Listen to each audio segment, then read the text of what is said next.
One of the things I don't like talking about is medical issues. All right? I have a lot of them. Basically, I was gifted a body that has a lot of shortcomings, okay? I don't like to talk about it. I don't want to tell you about all the doctor visits and all the money that I spend on medical shit. It's not worth it.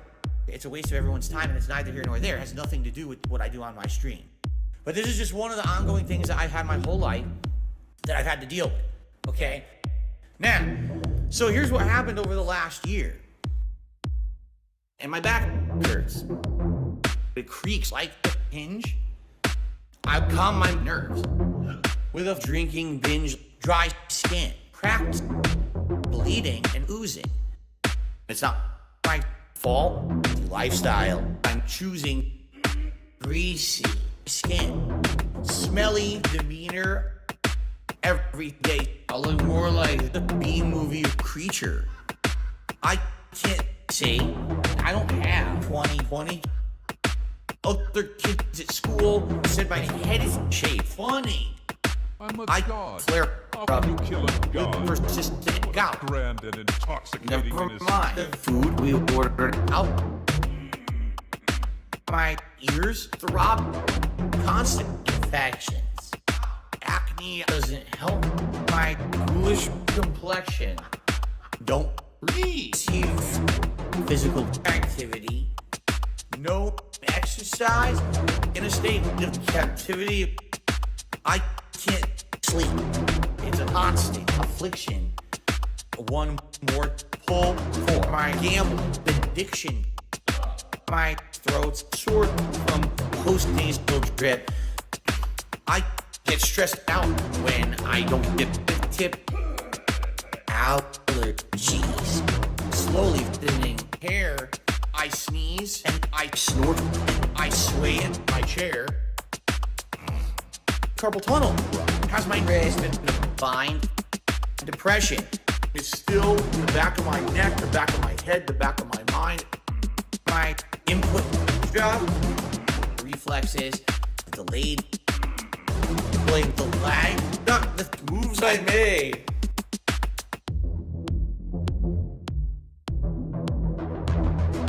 Give me a pill. I'm dark side pill. Leave me here. I just want to chill. My mom, my dad, my aunt should be apologetic for giving me effective techniques. Give me a pill. I'm dark side pill. Leave me here. I just want to chill.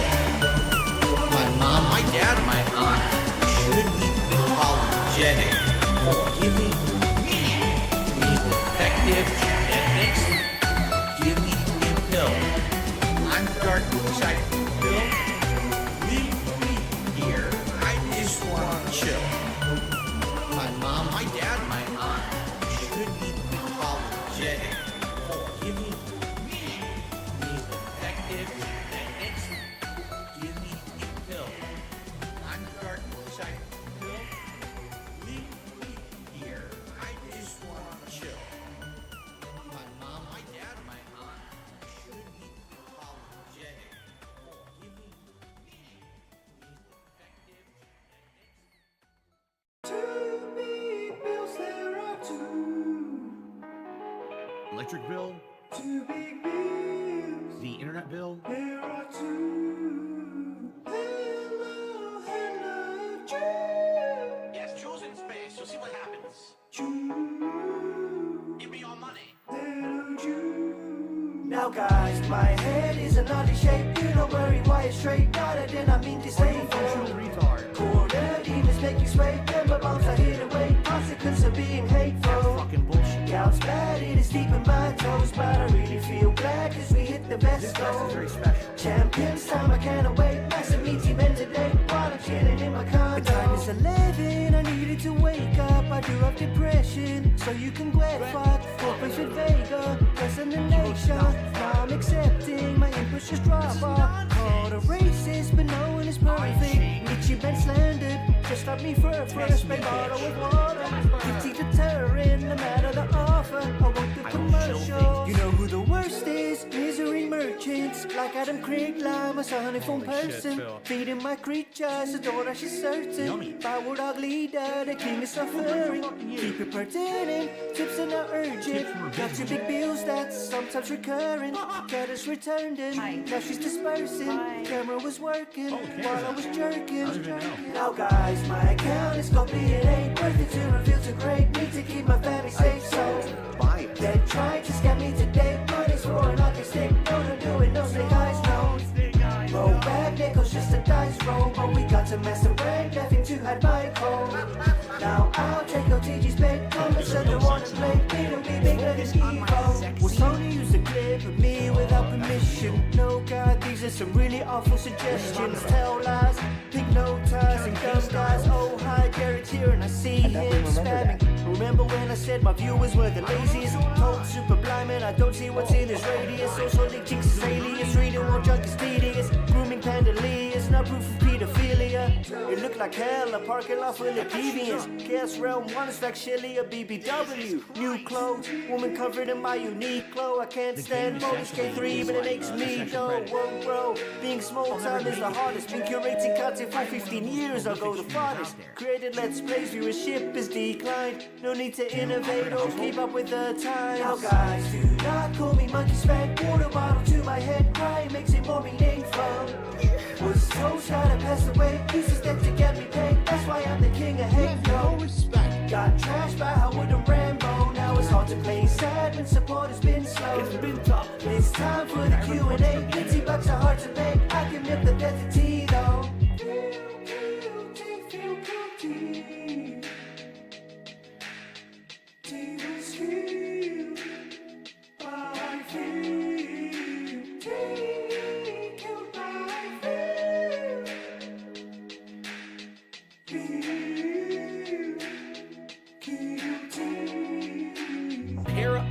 Panorama Gaming tipped $1 and said you should have a special fighting issue in memory of T. Carter on his birthday. I don't know if I would want to dwell on the past, especially on his birthday. It's kind of grim, don't you think? But thank you for the tip.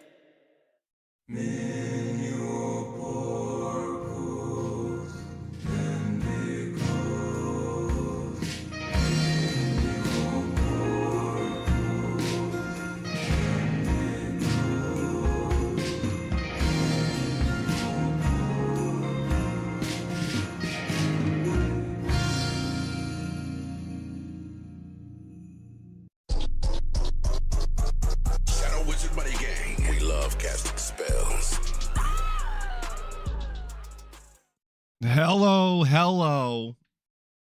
Thank you all for being here this morning for another Atlas style Saturday morning show. I appreciate it. As you know, we're going to do curated clip watching here. That's what we do regularly. So for anybody expecting to watch the entire react to Quarter Pounder and DSP, that's not going to happen. Don't get your hopes up now.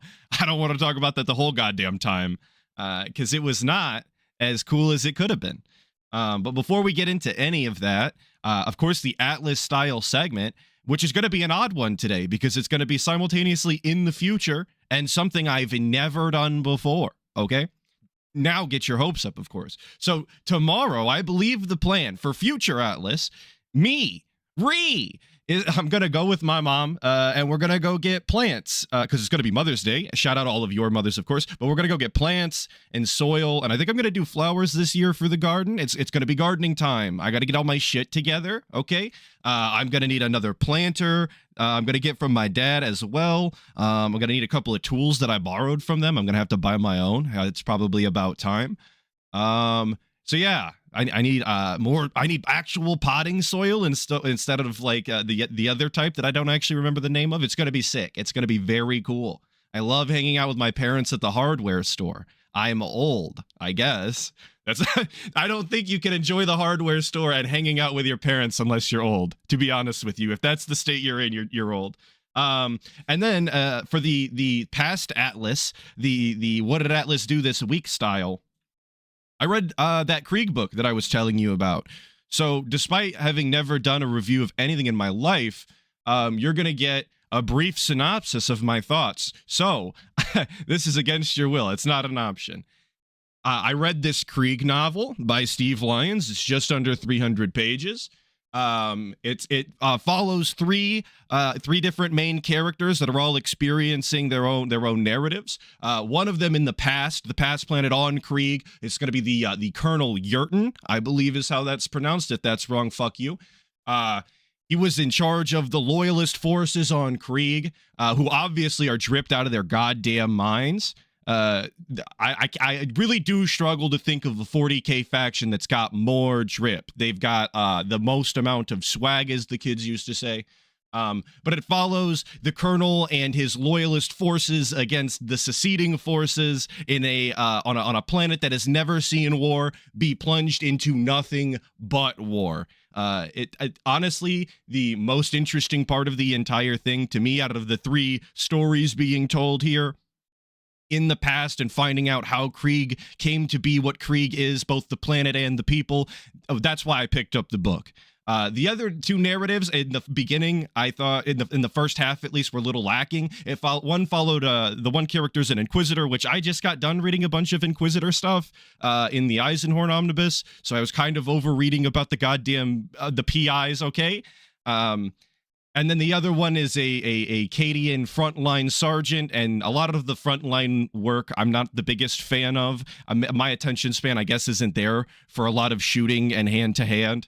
That's just not typically me.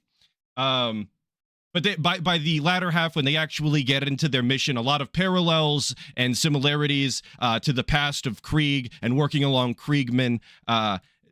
It does really make their narrative that much better, and I did grow to appreciate them by the latter half.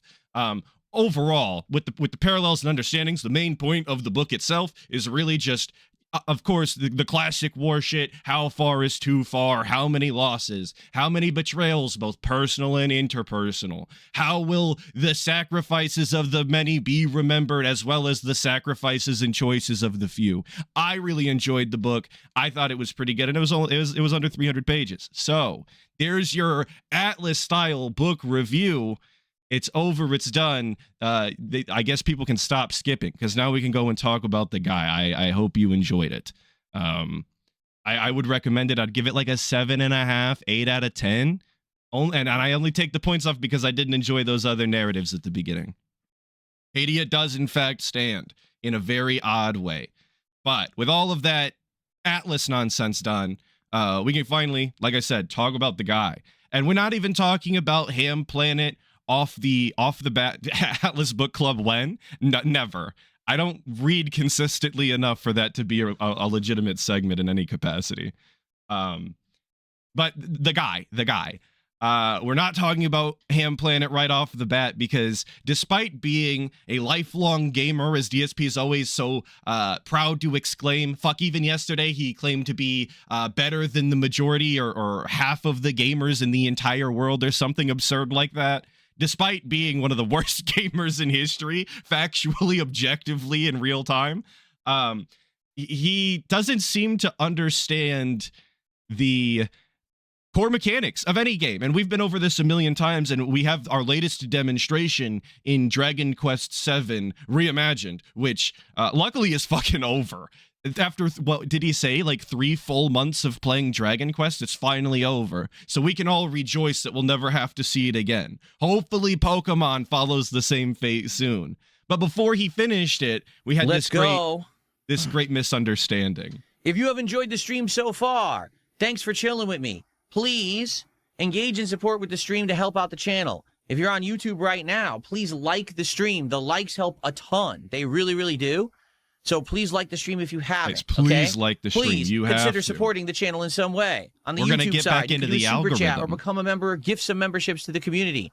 On the Kick side, you can do some kicks, or you could gift a sub or become a sub yourself on the channel. You could do a tip via PayPal.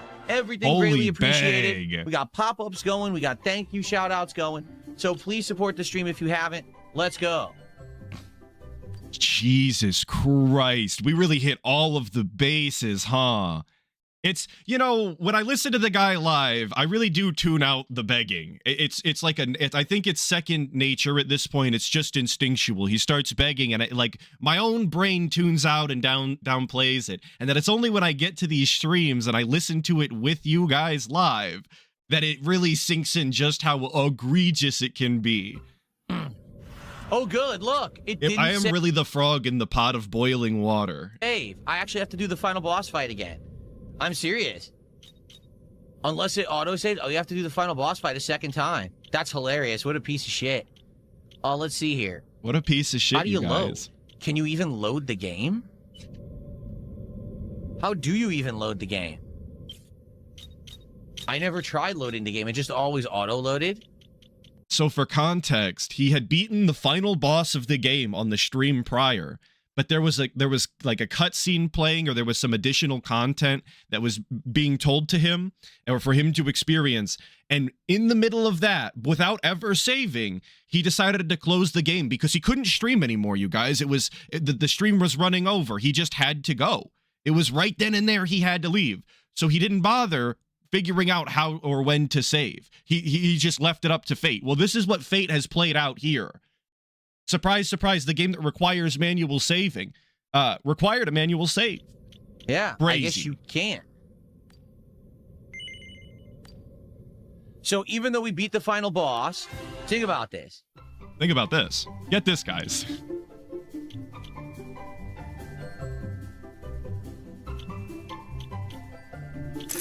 Didn't even save. Yeah, it just didn't save, and the game didn't give you the option to save at all.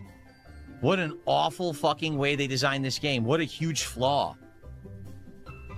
Seriously. Yeah, exactly. King of Retro. What a humongous and utterly bad flaw. I mean, we have to redo the final boss. It's fine. We're still going to win.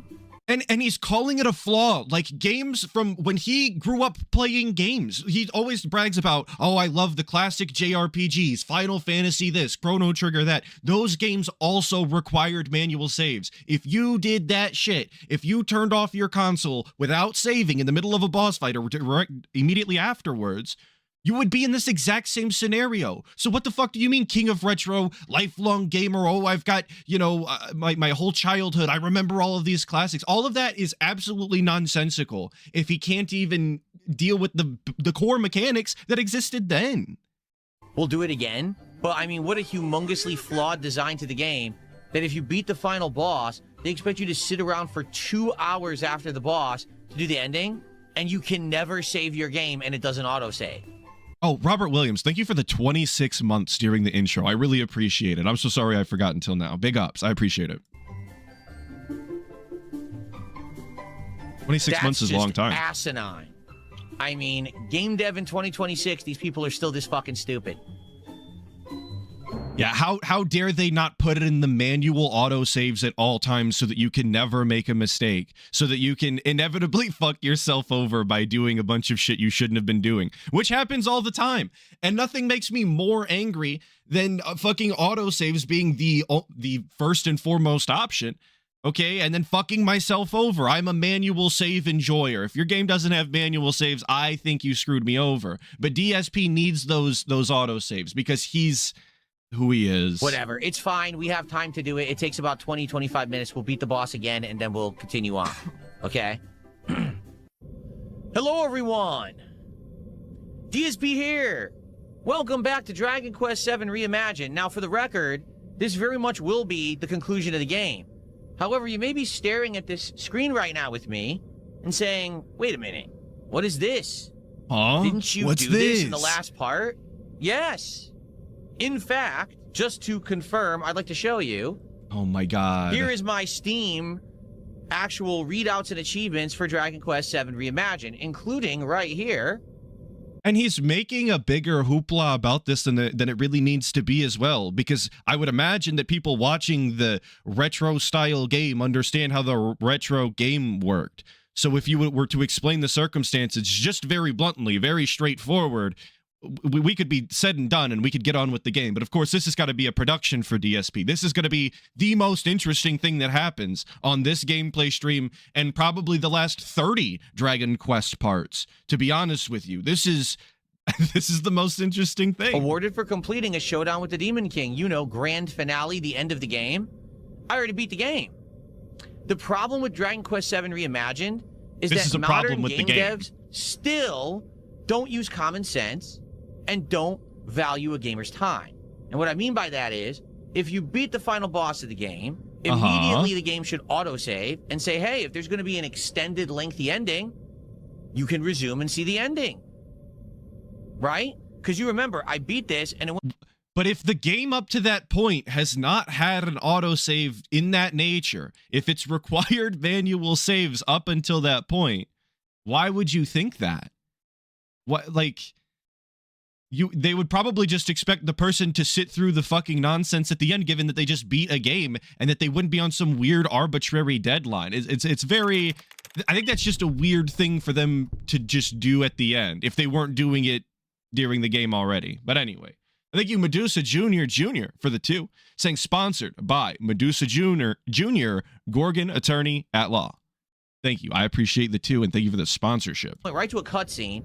That cutscene kept going and going and going, and then I tried to save the game, and there was nowhere to save the game. And I was out of time. I couldn't stream any longer. So I said, well, I'll just turn it off. What are you going to do? They won't let me save. Now they're forcing me to refight the entire boss, and it's 4 forms all over from the start, because of poor game design. That is the only description. It's poor game design by game devs that don't care. So, Lieutenant Blackbutter, and that's right. If you've invested that much time, this is a 4-phase boss fight in an old JRPG. I would expect the ending boss fight to the game to be a rather extended experience. Yeah, you would already have the time invested to just watch the fucking credits or the cutscene as it plays out in the end, even if it is pretty long. I don't imagine that you would set yourself up to do the final boss fight on some weird, shortened amount of time. And if you did, I would expect you to have the conviction to just leave the shit paused overnight or whatever to finish it. I think that's a real JRPG player, as someone who doesn't enjoy JRPGs. Sorry, people who made Dragon Quest VII Reimagined. You did a lot right. This is horrendously wrong, and you should patch the game to fix it. So if you beat the final boss, it auto-saves your spot, and you can resume and do the ending. Now, it's not a big deal. I have 3+ hours to play this today and see the ending, so we're going to have to do this fight again, and it sucks that we have to. Thank you, Snortle Combat, for the 2, saying while on a cross. I just wanted my cheese. Thank you, Snortle Combat, for the 2. I appreciate it. But what are you going to do? And I'm sorry that we have to redo it together. I guess we'll talk and chill while I do it. I know I can beat it. I already have. All right, but what are you going to do? Pretty stupid. What are you going to do? Dunce level game development. Here we go again. Lags a lot asking what game has ever had that feature. I don't know. Like the game I think would probably benefit from it the most is like MGS4, but I don't know if that's the case. I've never played MGS4. Do they save in between, like during the cutscenes for MGS4, considering that game's like half of a movie? Because if not, I don't think that you can expect it from anybody else. If the game that would benefit the most wouldn't, don't worry about it. I think you, Johnny Rico, for the 2, saying this game doesn't respect DSP's schedule. Huh? What? Yeah, it's these fucking game developers, dude. They don't take him into consideration when they make these games. How dare they? A Pokemon-style game. I think that's what they were going for with those games, right? I wouldn't be against it. Like, if there was a new one or something, but I don't realistically see people wanting me to play that, like, out of the blue today. You know what I mean? Yeah, look, you literally can't save. This is hilarious. You can't save your game. They removed all people to save. Why would they do that? Think about that. Why would they do that? At the end of the game, you're in the end sequence. Remove all ability to save your game. What if you have to take a shit? What if your power goes out? You leave the game open. Like, what were they thinking? I mean, it's just a simple What if your power goes out is so fucking... Like, what an insane thing to try and prepare for. Let's ensure that every mechanic can continue to work and never cause a disadvantage or a repeat in gameplay in case somebody's power goes out. You didn't need constant saving all the time. Actually, every, like, 2 minutes. Okay, to allow game saves during the sequence. It makes no sense to not to accept bad game development. Yeah, you have to turn your whole game really off stupid. If you have to shit, you guys. I do every time. Listen, I close the game on Steam, Steam, don't get me wrong, but that is just multiplayer games can get fucked. No saving of the game in the end of the game. Duh. So how do we leave? No, Triple A, I understand what you're saying. He says, well, because this is an adventure game, they want you to revisit and talk to all the people that helped you along the way. Dragon Quest VII is about adventure. No, I get that. But why did they turn the game from an open world RPG into an on-rails segment with no saving? Why not just say, hey, if you... if it's on rails, then like you really shouldn't be spending that much time doing anything, correct? There's no other activities to do, I would imagine. There's no save points. There's probably less NPCs in general. Like, I don't know this to be certain, but this is how I've seen games do it in the past, and it sounds like it's the same thing. You just go and talk to the fucking people to see the outcomes, and then you be done with it. What are you fucking complaining about? And he's just continuing over top of the gameplay that he supposedly loves, by the way. He loves a JRPG, and it's a shame you guys don't. And we're going to hear about that later, but we're just ruining the ending experience of a game that we supposedly really, really enjoy. Want to explore the end game? Explore the end game at your own pace. Fly the like we've completely broken the flow of this conversation and the revelations of finding out the outcomes here because we want to complain to chat. Around what a and do shitty it way to yourself. experience a game. Save your game. Get final items. Do some combat. Instead, you must do this on-rails sequence. And absolutely no saving, nothing. If you have to turn your game off, too bad. Do it from the start. Do the fight the boss again. Huh? Huh? It doesn't make any sense at all. It's insanely bad game design, and I'm shocked because the rest of the game's been great. How did they make this one huge misstep? You know? I just don't get that. Huge misstep. Okay. Like anybody but DSP is really going to experience this at all. Maybe it could happen to somebody, but I would venture to say the percentage is at least single digits, low single digits, if at all. Someone tipped $2 says, why are you harsh to judge game developers? They aren't making these macro level game decisions. They're directed by upper management, and I work as a game developer speaking from actual experience. First off, when I'm criticizing the game, why do you think I'm criticizing the line-level developer? Why do you think when I criticize the developer, I'm talking about the developer? Are you fucking stupid? Do you not understand what I'm saying? Why would you think that? Well, I don't know, DSP. It's whatever. No, obviously, if there's a game design choice, it's the person who's in charge of the game design that I'm criticizing, not the guy who's a line-level coder. That's on you to think that I'm doing that. I didn't do that. That's number one. Number two. It went from line level developer to line level coder, and we're talking about game design. Then why are you saying it's a semantic argument, but he's getting frustrated because people aren't understanding what he's saying. Well, then it does rely in the semantics, and you have to clarify. Two, I have the right to criticize. We're also using a bunch of vocabulary or vernacular that I'm not quite convinced he nor I am legitimately fully versed in. Criticize a game. A game is not. He's not a game developer, and neither am I. I don't work in the industry, and fuck, neither does he. Infallible. A game should be criticized. A game should be, asked to improve. You have to stop being so pussyfooted around life and actually speak up for things that need to be improved. This is ridiculous that the game assumes that you're going to have hours of time at the end of the game uninterrupted and that you can never save your progress. It's a horrendous game design, especially for a game you've invested 60 plus hours in, to then say, oh, you may have to replay the final boss fight time and time again to see the ending because you didn't allot enough time to see it. I mean, seriously. I think if you put 60, 100 hours into a fucking RPG, again, I think you're invested enough to see it through to the end and deal with the cutscenes. It's just, there might just be a lack of passion here, guys. Maybe that is actually the problem. Maybe we don't love this game as much as we say we love this game. I didn't take that into consideration. You're taking it too personally. You think I'm like insulting a personal developer. I'm not. But I'll tell you right now, this is horrid game design and it should be improved. Absolutely. It's also only hours of fucking gameplay because DSP can't stop whining, crying, bitching, moaning, and complaining. That's why this is hours long. Because he's interacting with chat, because he's updating the fucking leaderboard, because he's whining. Absolutely, they should patch this game. How long do we sit on the dialogue? So that this sequence can be saved and resumed. Period. No excuse for it to not have that. Okay. Yes, let's know. There's plenty more content. Yes, more Dragon Quest content. Somewhere out there in the world are pedestals waiting to be fitted with the proper stone tablet fragments. Have a chat with the caretaker in the Shrine of Mysteries to find out more. You're right, Shody Tate. Not a big deal, and if you fancy yourself tough enough, you can also take on a few familiar but unfriendly faces from times past in an all-new and dastardly difficult challenge at the Buckingham's Battle Arena. Yes.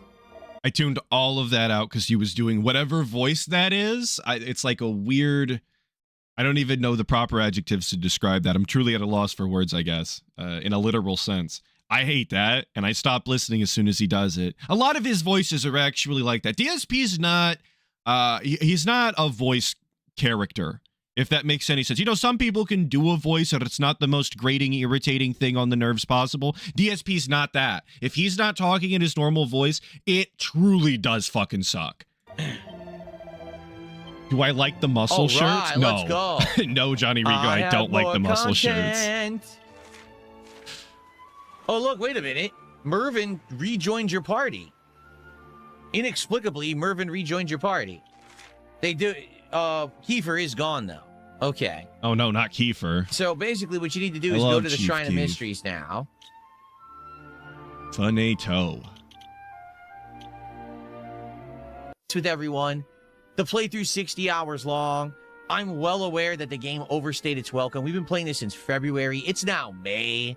I think it's time to say goodbye to Dragon Quest VII. All right, I've listened. Yes! Sorry. I've enjoyed the game. I really have. I do a real-time celebration. I want to say thank you to everyone who... It was me upon hearing this clip in the office first thing in the morning. I was glad I was alone. Watched along, played along, streamed along, right? Everyone who supported it and engaged with it, you guys are awesome. But at some point, you just got to be like, all right, I think that's enough. You know what I mean? And to be honest, even with the job system, to take a look here. Sure. Oh, a job system? Fuck, DSP's out, dude. We're not interested in a job system any more than we had to be. Medusa Jr. asking, do I remember when DSP wanted to be a voice actor? No, I don't. I don't remember that specifically. And I find that truthfully hard to believe given how much he whines and cries about doing his voices during Phoenix Wright. I've never heard anyone cry about something that they elected to do themselves so much in my life. At this point, we almost had finished everything. Like, for example, let's take a look at DSP, right? Once he maxes hero, like, what's left? I think there's like 1 or 2 jobs left to do that we hadn't done yet. But we pretty much had maxed almost everything in the game. You know what I mean? Like, it wasn't like there's anything really left to do. We should stop. At this point, we'd just be like fighting for fighting's sake. So yeah, we wouldn't want to do that. All right, well, I think this is going to be where we're going to end it. All right, and I want to say again, thank you to everyone who basically enjoyed this playthrough over the last 3 to 3.5 months. They basically enjoyed it. Not like, it wasn't like a complex kind of enjoyment where it, I guess, hit on multiple different feelings. I'm not quite sure what he means, but you basically enjoyed it, like on a line level kind of enjoyment. You get to play a super long game, and now that we did, I'm happy we did. But it's time to give it a rest. Thank God. Thank God. Okay, so there was that. We can all say goodbye to. We can all sing goodbye horses to fucking Dragon Quest VII. Finally, after all this time. But that unfortunately leads us into our next DSP event of the week. Interesting point. Not quite sure how to call what DSP does at this rate. But it's about Quarter Pounder. Of course, that was the new hotness this week. In case you guys didn't see, I'll let DSP do it. I won't do it for you. The reason I bring this up is because you may or may not be aware.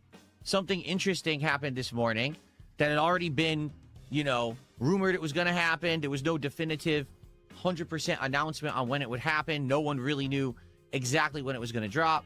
Well, I didn't even know June the King was making a quartering piece. Not that I keep up with fucking June the King. I'm not tapped in. I don't hit him up or anything. But DSP apparently he's in fucking line. You guys are in line for the Atlas streams like an hour in advance sometimes. DSP's been waiting in line for an extended period of time. The way he's talking about it for June the King. It dropped this morning, ladies and gentlemen. June the King released his 3-hour, 38-minute long documentary on the quartering this morning. Now, it has 3 different titles. One is called 2 Decades of Grifting. One is called the Internet's Most Hated Grifter. And then there's another one, too. There's like 3 titles. He's using that A/B testing on YouTube. So Great, very vital information that you guys needed. Of course, that he was using multiple titles in case you cared, in case that was important to you. you know, depending on when you catch it or when you watch it, it's titled something different. Okay. Interestingly enough, the Quartering is wearing the Sonic hat that I used to wear because I got that hat when I played Sonic Generations like 15 years ago. It came with it at GameStop, and he's wearing the hat. I don't know. DSP so self-obsessed that he couldn't fathom another human being owning and wearing that Sonic hat without referring to it as his Sonic hat that he used to wear. And that's going to be, spoiler alert, that's the running theme for the DSP Quartering React up until this point.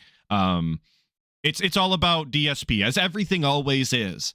But there's a sneak peek into that. It's the DSP Sonic hat. No one else has ever been a dumb fuck McIdiot on goddamn the internet in that Sonic hat except for DSP, I guess. Why? Again, I don't really know that much about the Quartering. When I did the interview with him many years ago, I really didn't know who he was. Okay? Now, obviously, everyone knows who this guy is because of all the internet also doing drama an that's been interview based around with someone you don't even know who they are. Yeah, sure. I don't think DSP knew everything about the Quartering, but he definitely didn't know absolutely nothing when he decided to do the interview either. That's not the DSP that existed at that time. I remember watching it live. Okay, we were already kind of paranoid and cautious about doing certain things. Not knowing anything is nonsense. him in the last couple one of the months, things that I right? hate the most that he keeps saying throughout so his here's the react deal. as There's a well. couple things to talk about here. Number one, ow, just hit my elbow. Number one, I'm curious. Do people want to see me react to this documentary?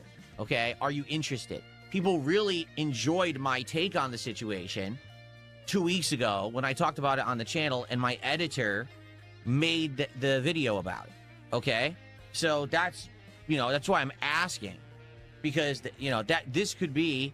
Now, please keep in mind, we're asking if this would be something that we're interested in. We want to gauge how much interest there actually is via the chat, and I think we even do a poll.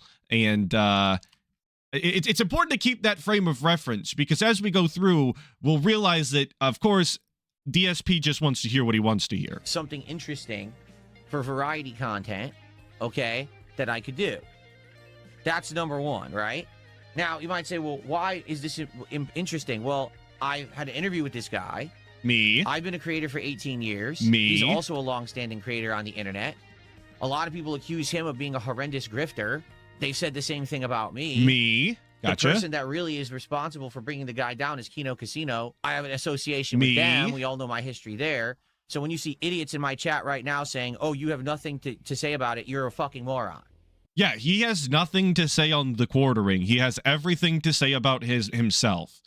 This appears, and how DSP has already described it beforehand, as just an excuse for him to draw parallels from himself and re-give the same goddamn lore that we've heard 1 million times. That's the way this is being pitched. I'm listening to this live, of course, and an absolute, I'm in a fervor. I want this probably the least out of everybody. That's me, the biggest DSP hater. Hello. Okay. At least for the reacts. I've You're seen too literally a many moron. DSP reacts. Yeah, you have no idea what the fuck you're talking about. Okay, so, yeah, that's my question is, would this be something that people would be interested in seeing me react to? Okay, that's question number one. I see a split. Some people are saying yes, yes, yes, yes, and some people are saying no. Okay? Now, here's the thing. Notice we only said no once, despite there being just as many yeses and that's not even the same amount of yeses and nos. This is literally somebody fucking repeating. There's 2 yeses, the only 2 yeses on the screen. And it's by the same guy. Everybody else is saying don't do that. If I decide to do content based on this documentary, Once again, the only yes is the same fucking person. 3 hours and 38 minutes long. Okay? My own documentary that June the King put out years ago, I believe was also about that long. And when I reacted to my own documentary, it took 12 hours. Johnny Rico, thank you so much for the 2, saying for him it's like a part 2 documentary about him. Yes, actually. That is the way this kind of played out, unfortunately. Thank you for the 2. But that is why Yes, he's geeked. 12 hours. But the difference here is that was my documentary. So I had insane amounts of stuff to talk about.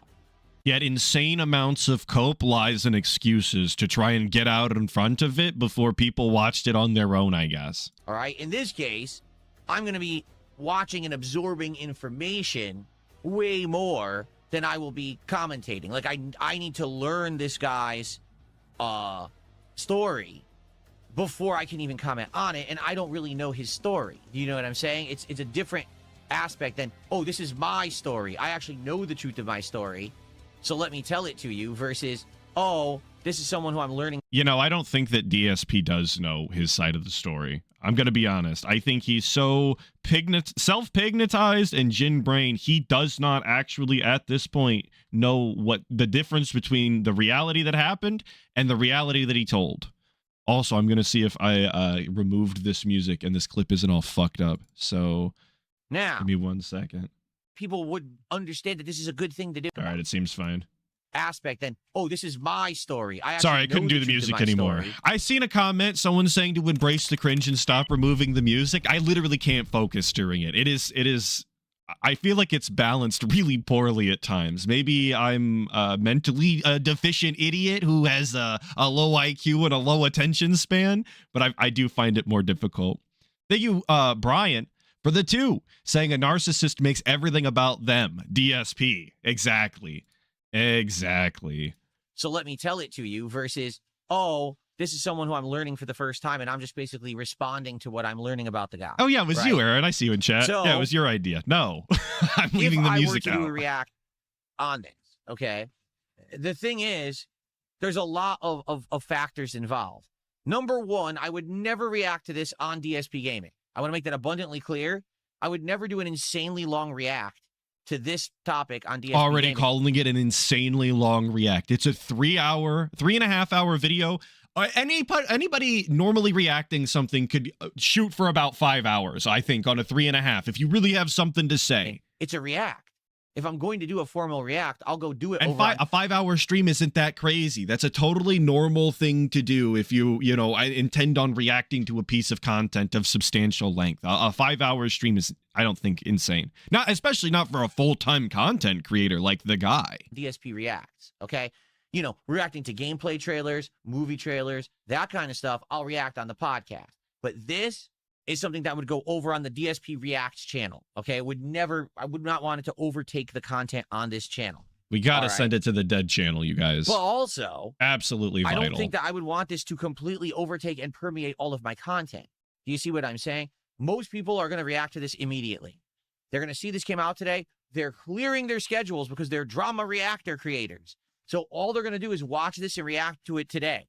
This is the end-all, be-all. By the end of today, this Guys, I'm not in the drama culture scene. Who is reacting to June the King documentaries and providing their live reaction?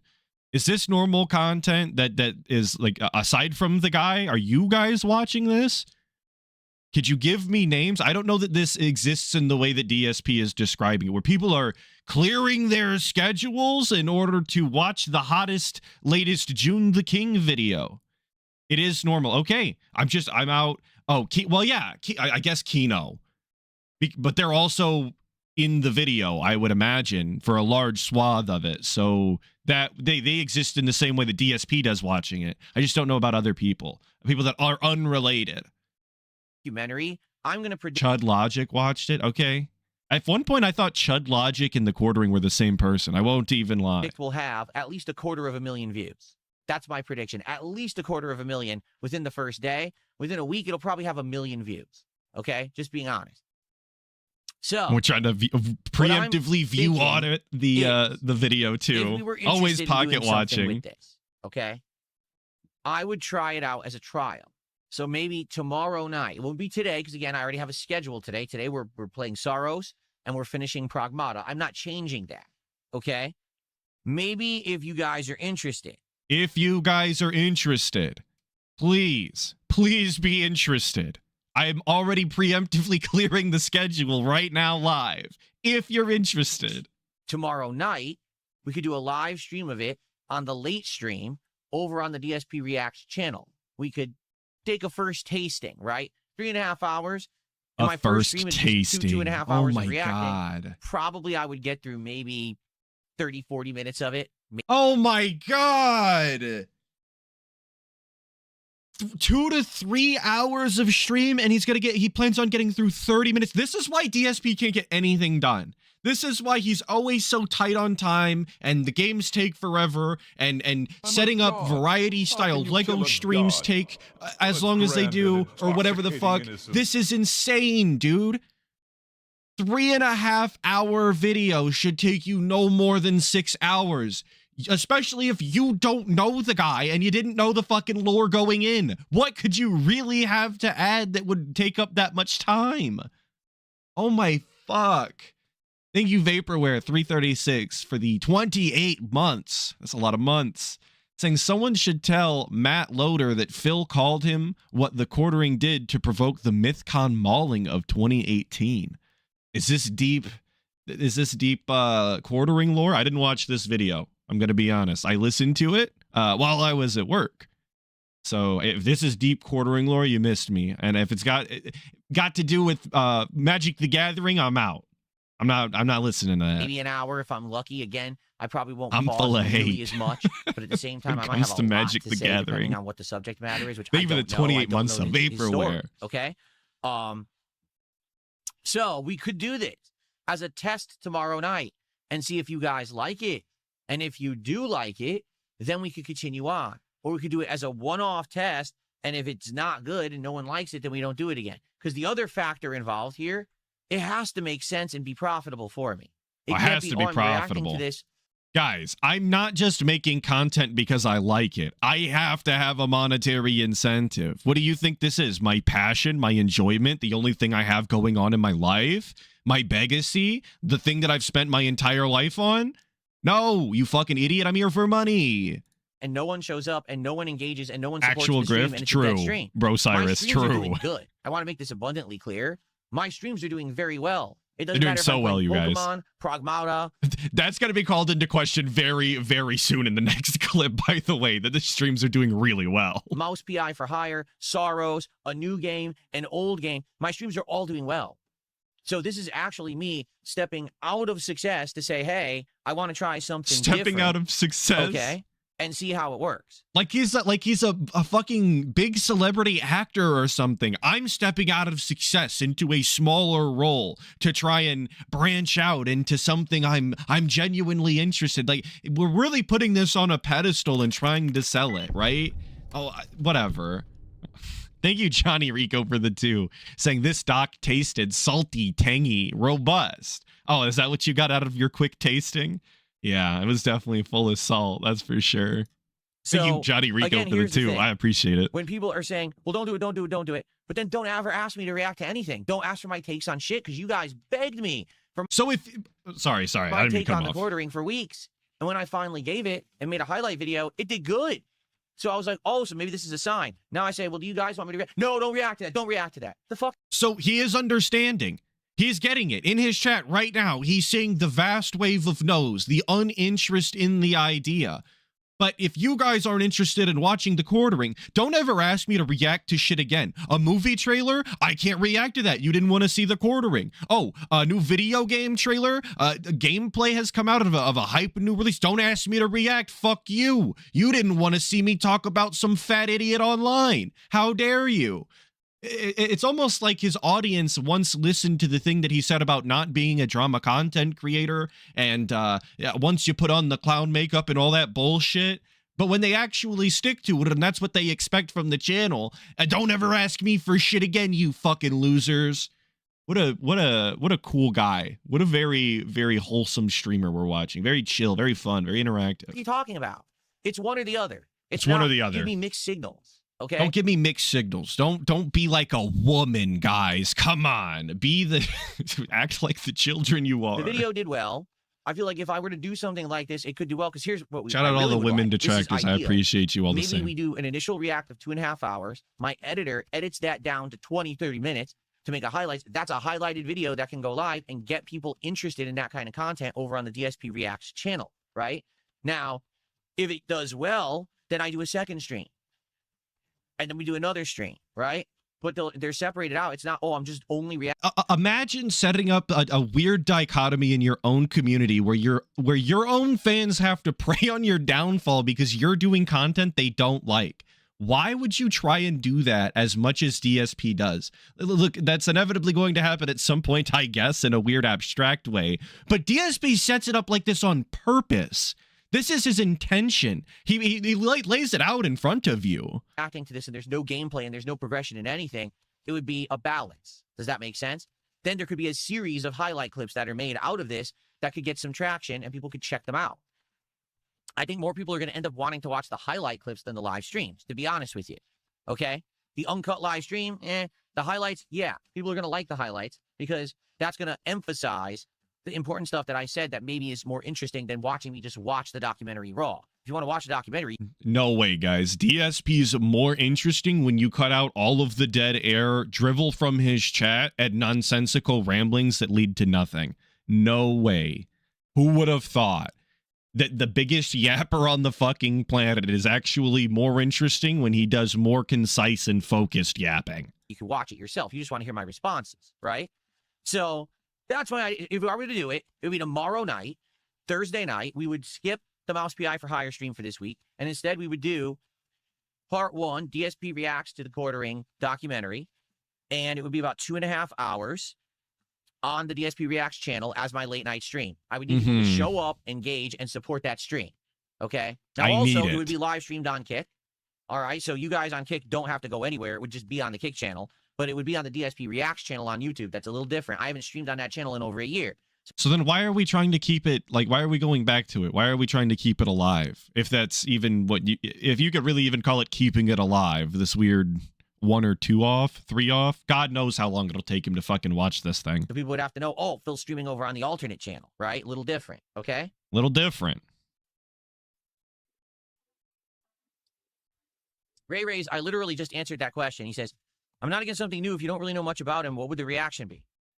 We're both creators in the space, the same space, for about 20 years. Oh shit, Dune Messiah, you're fucking right. He's afraid of getting a strike on DSP Gaming. That's actually the bigger brained play. I mean, it's also his weird, personal subjective channel autism about his layout or whatever. But yeah, ultimately it would be the strike, wouldn't it? Okay. All right, fair Both enough, people I accuse us guess. of the Pussy. same stuff like grifting and stuff like that. We both have a huge association with Kino Casino. And I was interviewed by this guy years ago. When I gave my take on this guy 2 weeks ago, everyone liked it. What do you not understand that people would understand that this is a good thing? Yeah, to a guy do? with It's long hair. interesting. That's the Like, correct what- move. don't I don't have to respect What else it. do you need? Do I need to fucking be his best friend? Do I need to actually be involved directly with the drama? Or can we have rational thoughts here? I mean, seriously, I hate it when I get dumb criticism. Well, I don't understand. I can't make you understand logic and fact and reason. I Logic can't do and that, fact. okay? It's pretty simple. But if you know, like I said at the beginning, if you know nothing of an individual and you're learning in real time with everybody else who probably also knows very little about the quartering, because they shouldn't be drama merchant fans because they're DSP fans, why what would you have to say? Ideally nothing, because whatever. Why people would want to I'll see me drop it. react. I'll leave it. It's fine. I already said this. I mean, holy crap. It's logic, guys. I'm just failing to see the logic. So, let me know. Here's the thing. We have to make a decision. Because if we're going to do this, I have to decide basically by the end of today. The Black Cousin, except you can make people understand with logic. Yeah, that is the point, isn't it? Okay? I don't want to necessarily 100% do it. All right? Because the thing is, it's breaking up my other content. But it's hot right now. If I'm going to do it, I have to do it now. I have to do it right now. tomorrow, testing the water. If it does well, schedule it out that I'm doing more of it next week. It has to be now. There's also another humongous factor. It's the new hotness. We need those day 1 or day 2 views. If I do it next week, nobody's going to be interested because they're not actually interested in my take, I guess.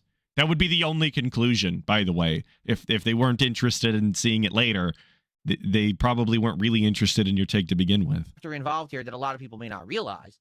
tons of content being made about this guy is being flagged and shut down.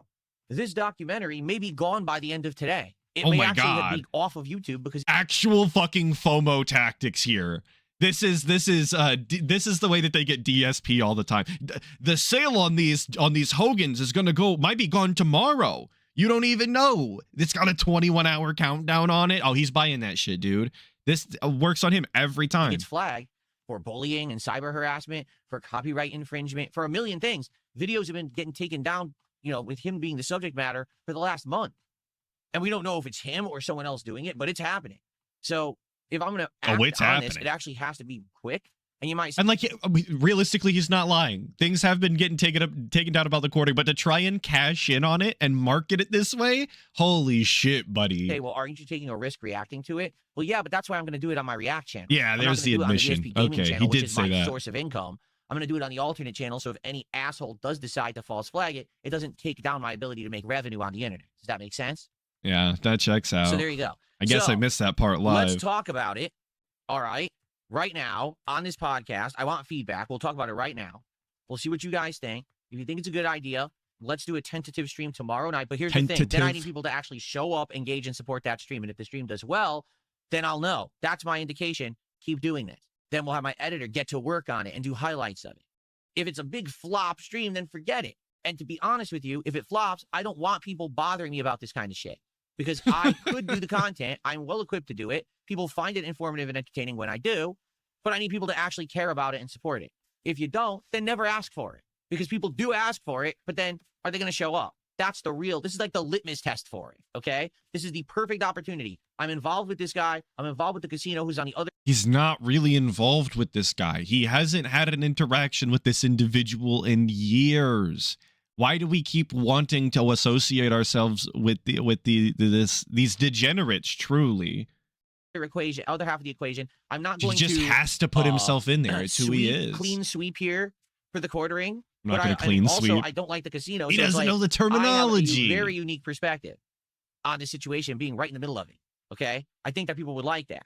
All right, but let's see who wants it. If you guys were curious about the view audit on DSP React's edited style quartering React video, it's 45.5 minutes long and it has 865 views posted 20 hours ago. So obviously a real banger.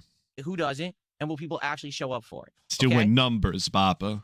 It's Fair going Netflix. All right, so then we have, listen to this. Pattern Player Paulie did a $5 super chat and says, as a fellow grifter and someone who has done a ton of crowdfunding and used the money on personal pleasures, your thoughts are critical input. So here's the truth. Here's the truth, guys. Which I've talked about a million times, okay? Yes, I'm an 18-year content creator. In the 18 years that I've been a creator, there absolutely have been times when I've been down on my luck, when things were not looking good. There were times when actually I thought I was going to lose everything. And there are times when positively, I will tell you that I Positively. 100%. It's happened, right? It's undeniable. The evidence is there. Oh, look, a marathon and we have a goal. Let's hit the goal. And, And in a normal person, in somebody that isn't DSP, saying these things and genuinely meaning them, and I guess repenting would be an apt word, but and acknowledging this and moving forward positively would be an admirable thing to do. But given who DSP is, his general attitude, his general demeanor, and the way that he constantly flip-flops and skews the truth, this is nothing but more detestable things from DSP. To acknowledge the way that he behaved in the past, knowing the way he behaved when in denying it and whatever, and then continuing forward as if anything has truly changed. It's just sick. It's gross. It's disgusting.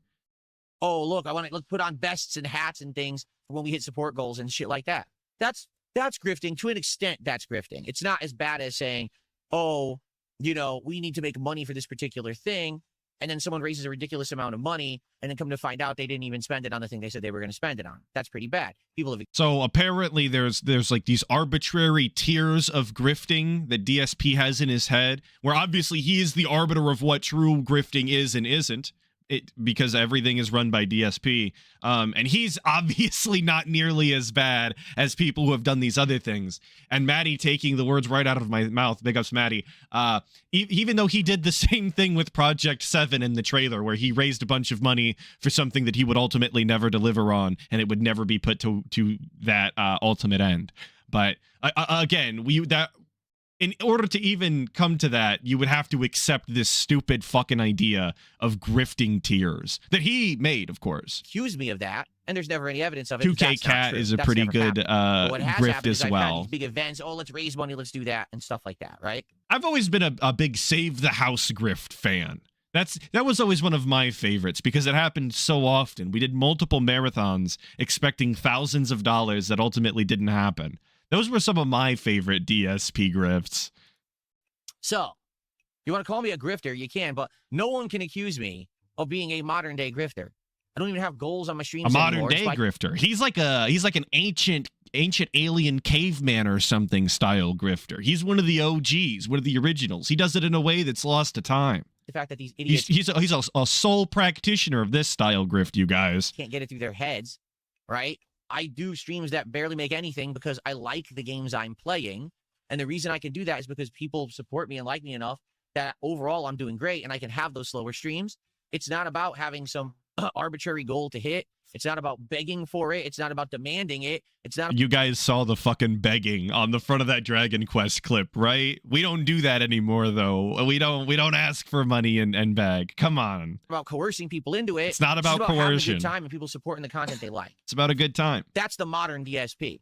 I've taken 18 years to get to this point, but I'm very happy that I'm here.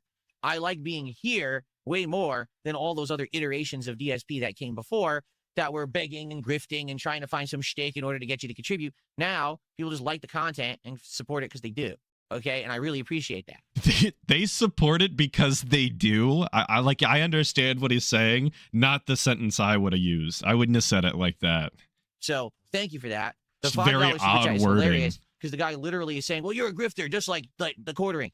Okay, you can say that, and you can show clips from the past, but you just sent me $5, and I didn't ask for it.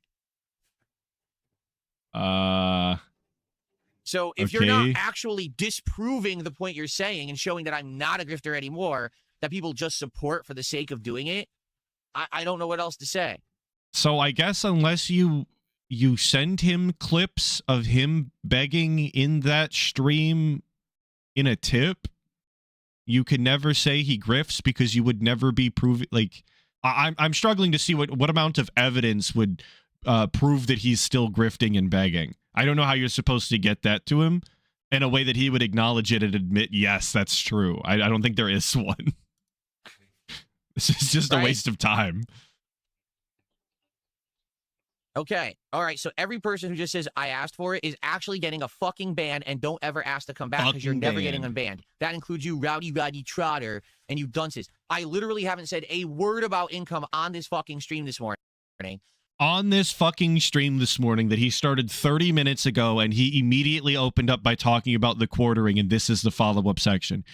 He just didn't get to it yet. That's the reality of the situation. He legitimately, the way this pre-stream played out is he started late because he always fucking starts late. He's late to his own goddamn house every day. It's insane. But he started late, went into this segment. He was so excited to try and sell it and get it on the schedule and clear his fucking games out. And then he went into the follow-up because people immediately started giving him shit. He just didn't get to the beg yet. He didn't get to asking because he had his own fucking narrative to push this morning, and it was immediately, reprimanded by his chat. Go fuck yourself. But go fuck yourself. Dented losers. And you're right, Maximus. He did say that the React channel would have to be supported, which is just a future beg. That's just a future grift. So if you're willing to count the future grift, he's not even telling the truth here now. You're so pathetic. You can't get it through your head that people change for the better and that things are better now than they've ever been in my life, and you can't. It's the Cologne reviews all over again. With it, so you fucking seethe and get so angry at the success of someone else, and then you lie because you can't fucking handle it. You can't handle it. Look, the guy literally just sent me another $5 to reiterate a bunch of bullshit I was talking more about the money raised for taxes and using it to get married or filing bankruptcy while spending thousands on champions.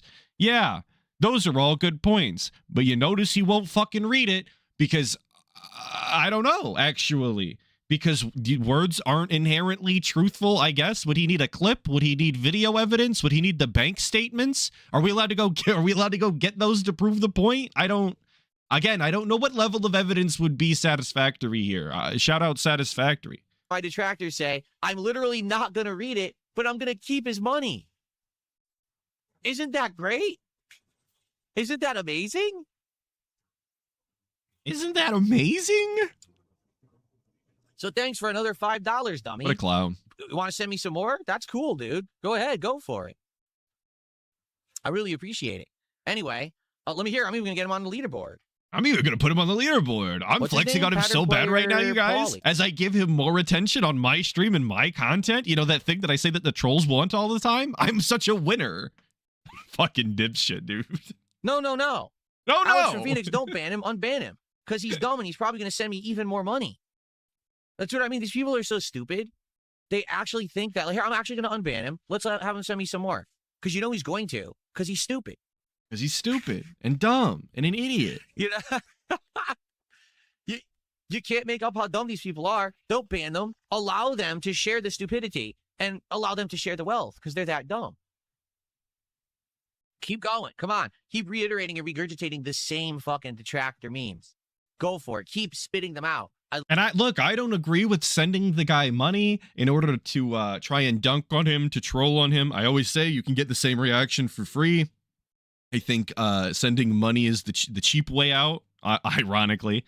But this isn't a win for him either, really. We're just making more of the content about drama and trolling rather than the things that he claims to be about. Love it, right? Anyway, so thank you to those who legitimately support me, and also thanks to the dummies, I guess. I don't know what else to say, right? Thanks for the money, they said, dummy. I think you're paying an editor is a great move. The edited videos are entertaining, and the intros are a big improvement. Funny, your detractor said you'd never be willing to pay an editor. That's because they're stupid. Just like this guy who's sending me money to just regurgitate detractor memes. I mean, you have to understand that these are the dumbest people on the planet. Okay? But that's what DSP said. That was the narrative that DSP pushed. That was who he was at the time. When people said DSP would never hire an editor, the mind state of DSP at the time would have never allowed him to hire an editor.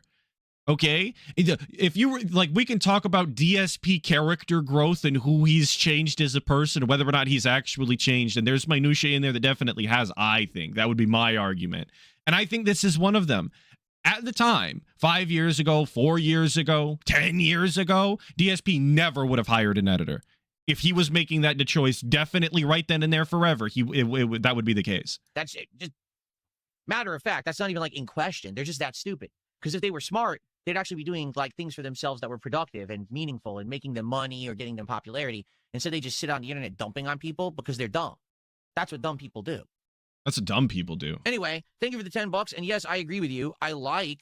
Meanwhile, DSP wants to do a react where somebody is basically going to be shitting on somebody for an entire 3.5 hours.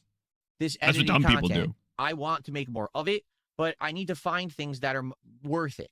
You know, me doing a montage of playing Pokemon the other day that has only gotten 2,500 views. May put a little bit of emphasis on my Pokemon gameplay, but it really doesn't do a heck of a lot for me or the channel. You know what I'm saying? But me doing a react to a timely thing that's just happening right now that's hot that I've already given my thoughts on 2 weeks ago and it did well, this could actually result in something good, you know, something that people will tune into and be interested in. So yeah, that's maybe. why I'm thinking that this could be a good thing. Like, yeah, that could be an option, but as he's seen from his chat right here on DSP Space Gaming, it seems like the majority is not How it. can you kill a It's god? not content they want. A grand and intoxicating innocence. Thank you, Redbird, for the 21 months. Big ups. Saying the editor is either grossly over or underpaid, depending on how you look at it. I think the most apt word in there is grossly. I agree, though. I agree. On one hand, underpaid. You have to deal with DSP and do content for him. On the other hand, overpaid, because those videos are a dime a dozen. Allow me to propose the question. Yeah, the Let's editor actually is do a gross. poll on each side of things. Do you guys think that me What do you doing guys think? a big react, okay, tomorrow night, a react stream to this new documentary to test the waters and see how it would do is worth it? Do you think people would show up, watch, engage, and support that kind of stream? Do you think it would be worthwhile to have a highlight video made out of that stream? Or is this all a complete waste of my time and I should just stick to gaming? Okay? Yeah, let's do that. Poll is up on both sides. Let's just stick to gaming. As a non-gameplay enjoyer, let's stick to gaming. Thank you, Brian, for the 5, saying DSP talking about people on the internet all the time. Wasn't DSP on the internet around 3 in the morning talking to Wings of Redemption drunk? Absolutely, yes, he was. Absolutely. And then his wife came and yelled at him. That was obviously king shit, as the kids would say. Thank you for the 5, Brian. And Bo Fair for the 2. I appreciate it. Saying big ups, homie. Well, big ups to you. Thank you for the 2. I appreciate it. Let's see what you guys say. I just explained, but let me go again.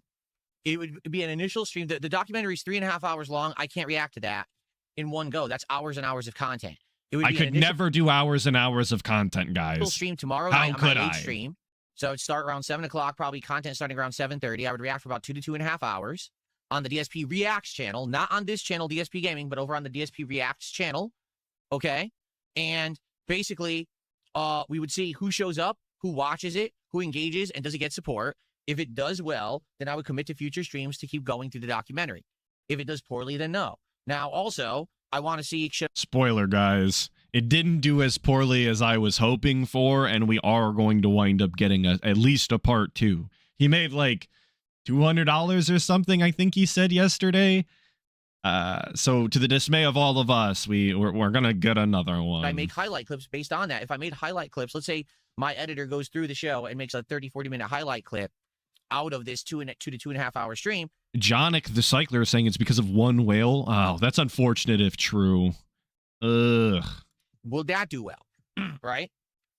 So that's what I No, want we to see. didn't want to do whale But I don't content wanna anymore, do it, though. change my schedule around and take the time to do it if no one cares. Okay?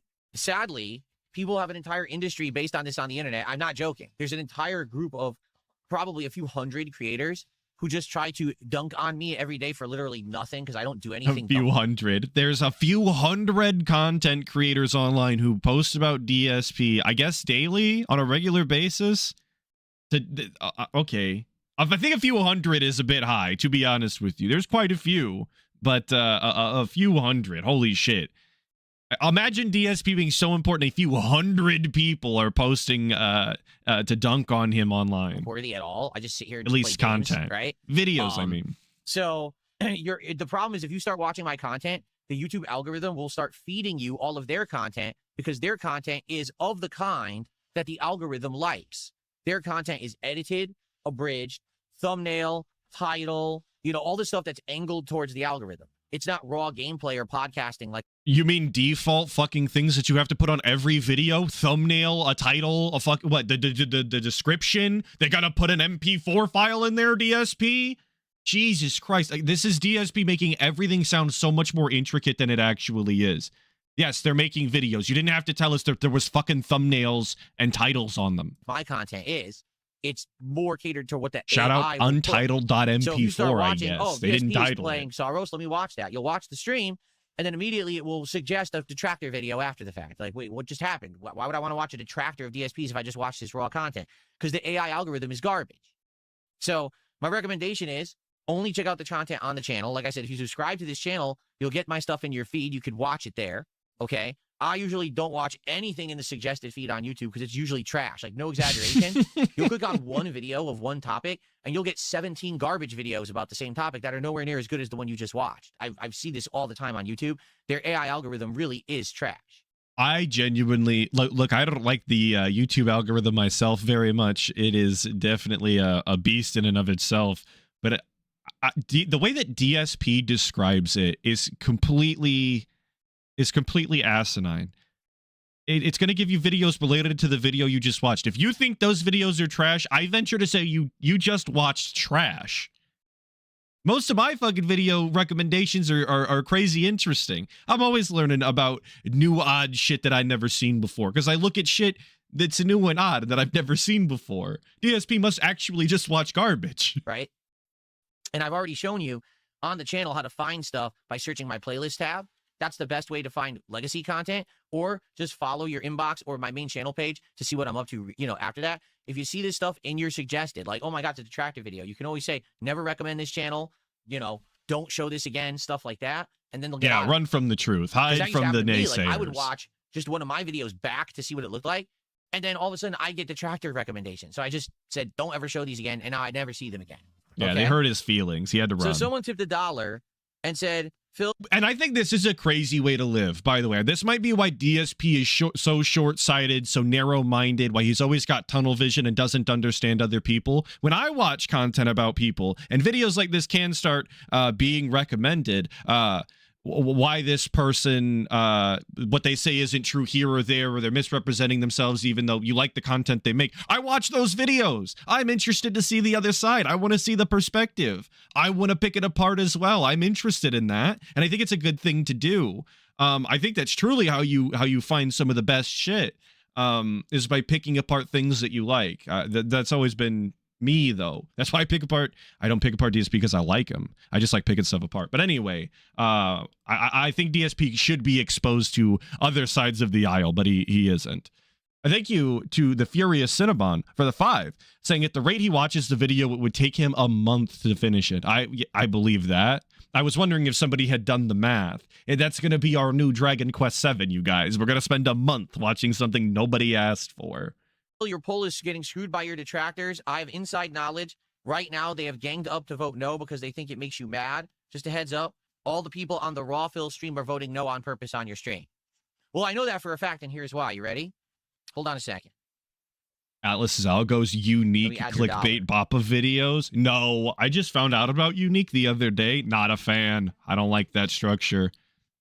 Here's how I can always tell when the rambling at the end was killing me. Deficient losers. So currently on Kick, I have 95 total viewers.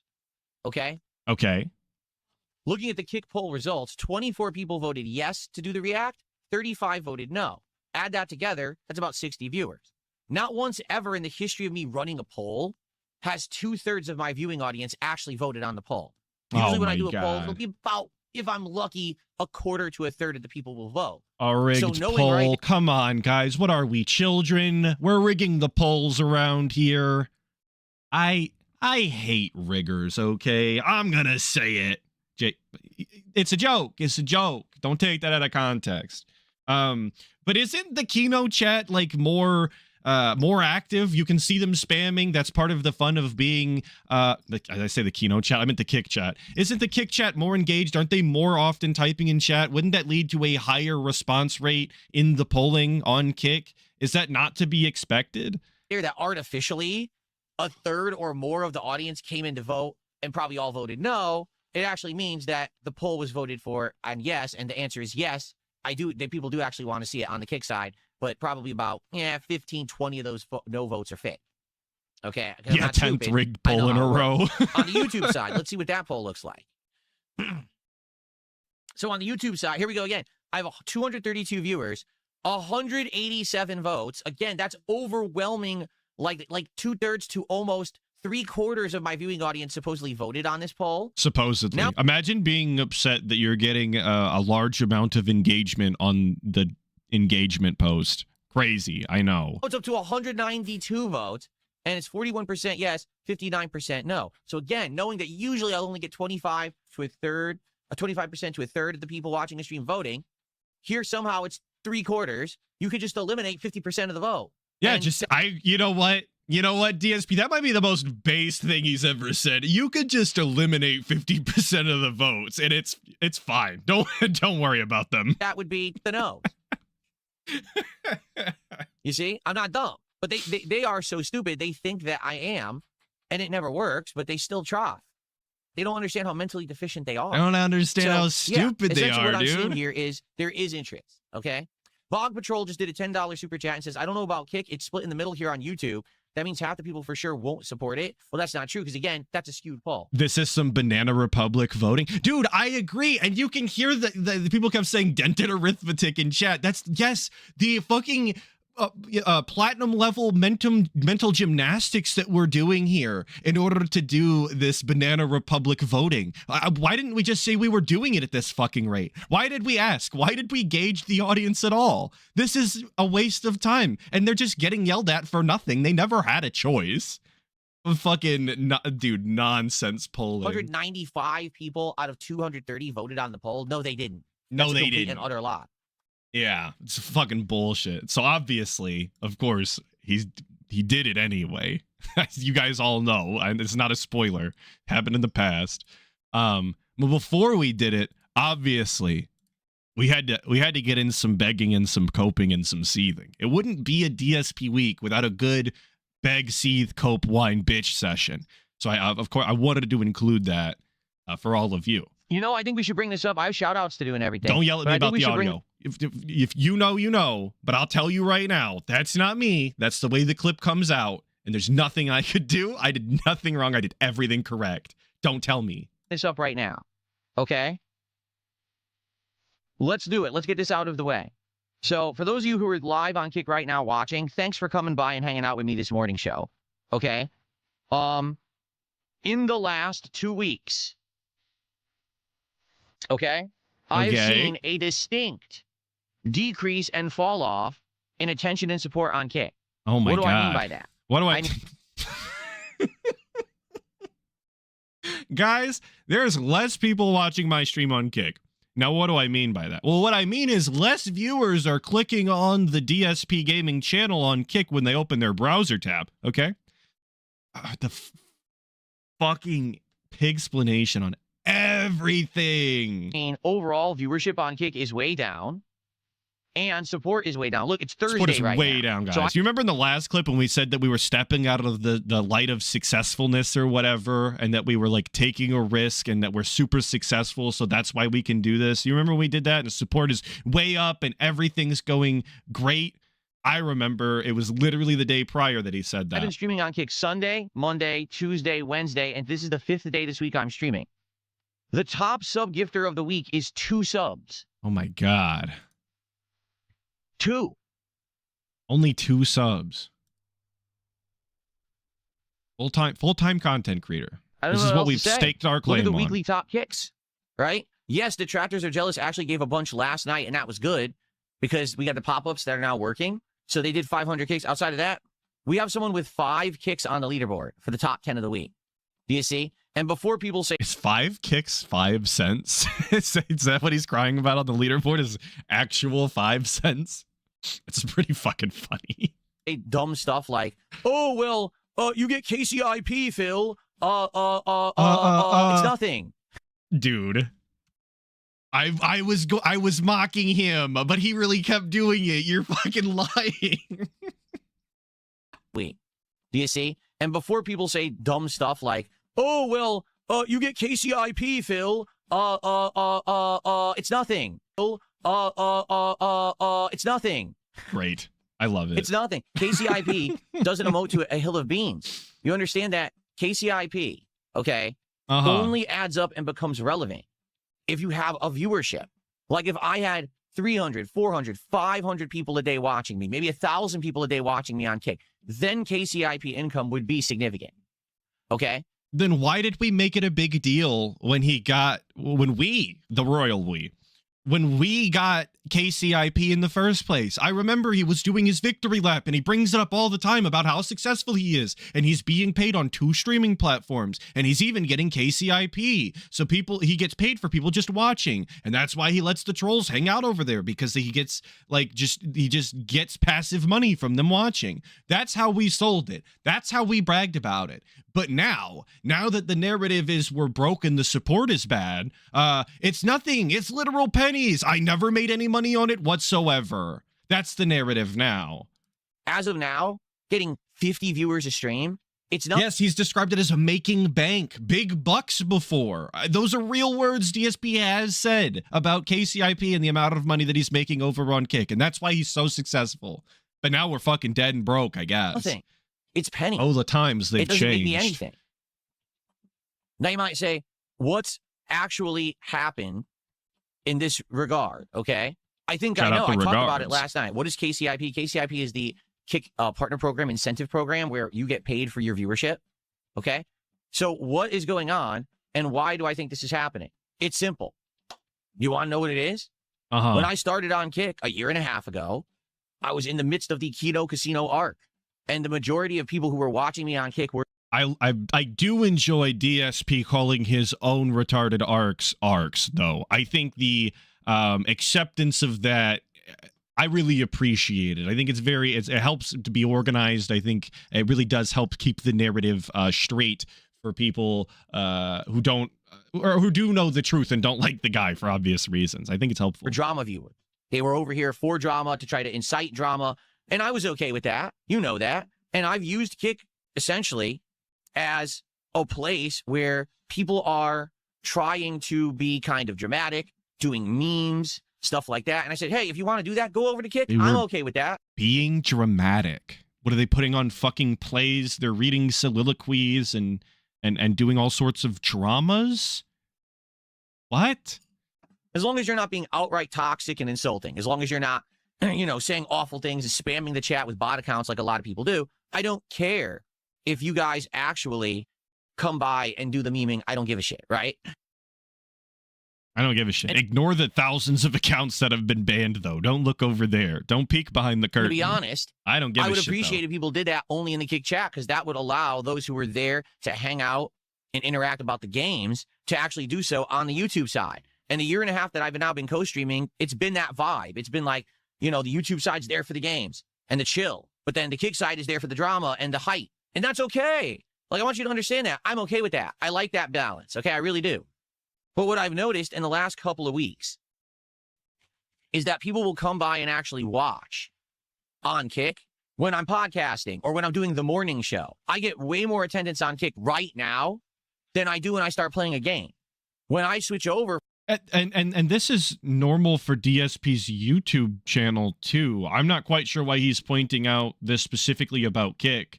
Because, again, this is the case on YouTube. But, yeah, people aren't interested in watching DSP play games. They haven't been for a very long time.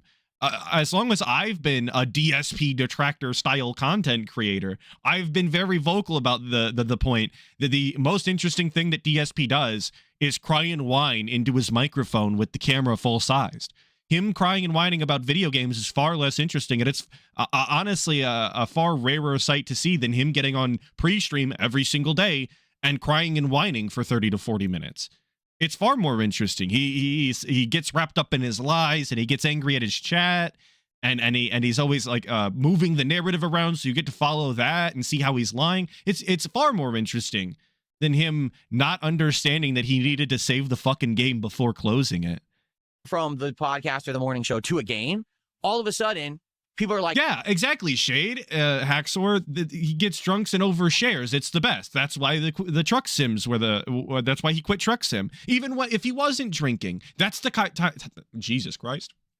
That is the type and kind of content that people want to see, is him just talking out of his ass so they can make fun of him. There's games on a gaming channel and they turn tail and run for the hills. They're, I got to get out of here. I can't stand video games. It's like, you realize it's called DSP gaming, right?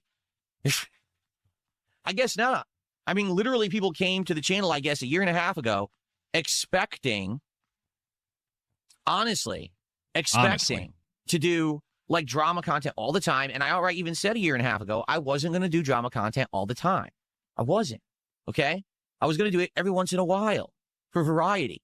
And so I wasn't going to do it all the time. Just once in a while for variety. I don't like the emphasis we're putting on these words for some reason.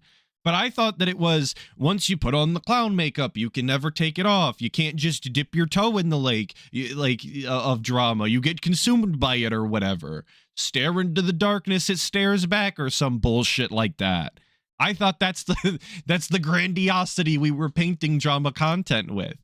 But it's okay for us to just dabble. We could just be dabblers. Okay to do that, to mix it up and to do variety, as long as that's not the end all be all, right? But some people just didn't seem to understand that.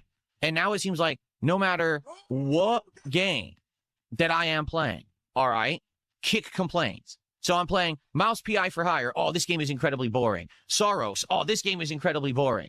Yesterday I was playing the conclusion of Pragmata. Why is he playing this game? This game is boring. Dude, I can't make you like video games.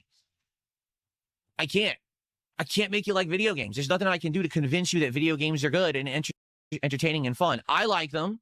You know what's crazy is there are so many video game content creators out there that have done that for people. And this is just an outright admission from DSP himself that he's not as good as other content creators. Other people have showcased and played games that other people weren't interested and didn't like, and they played it in such a way, they entertained them in such a way that they changed their opinion on the game and grew to appreciate it in a different way. And DSP is just admitting he's not capable of that feat. He does not have that sort of charisma, which I think is true and honest. But I don't think that he's really understanding what he's admitting to here.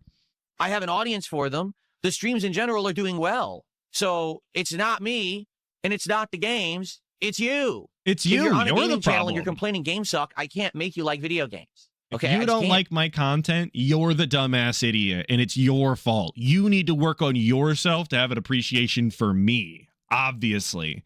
That's your job as the viewer, according to DSP. Now, I do want to do more variety content. I do. I like variety content. I don't like just doing the same thing all the time. I like doing the morning show. I like doing the DSP, the Level 1 podcast. Okay, I really do that. I like talking about different topics, news, reacting to videos, and like. I enjoy doing this. I like the variety that I've been putting out. Okay, and I want to keep doing it.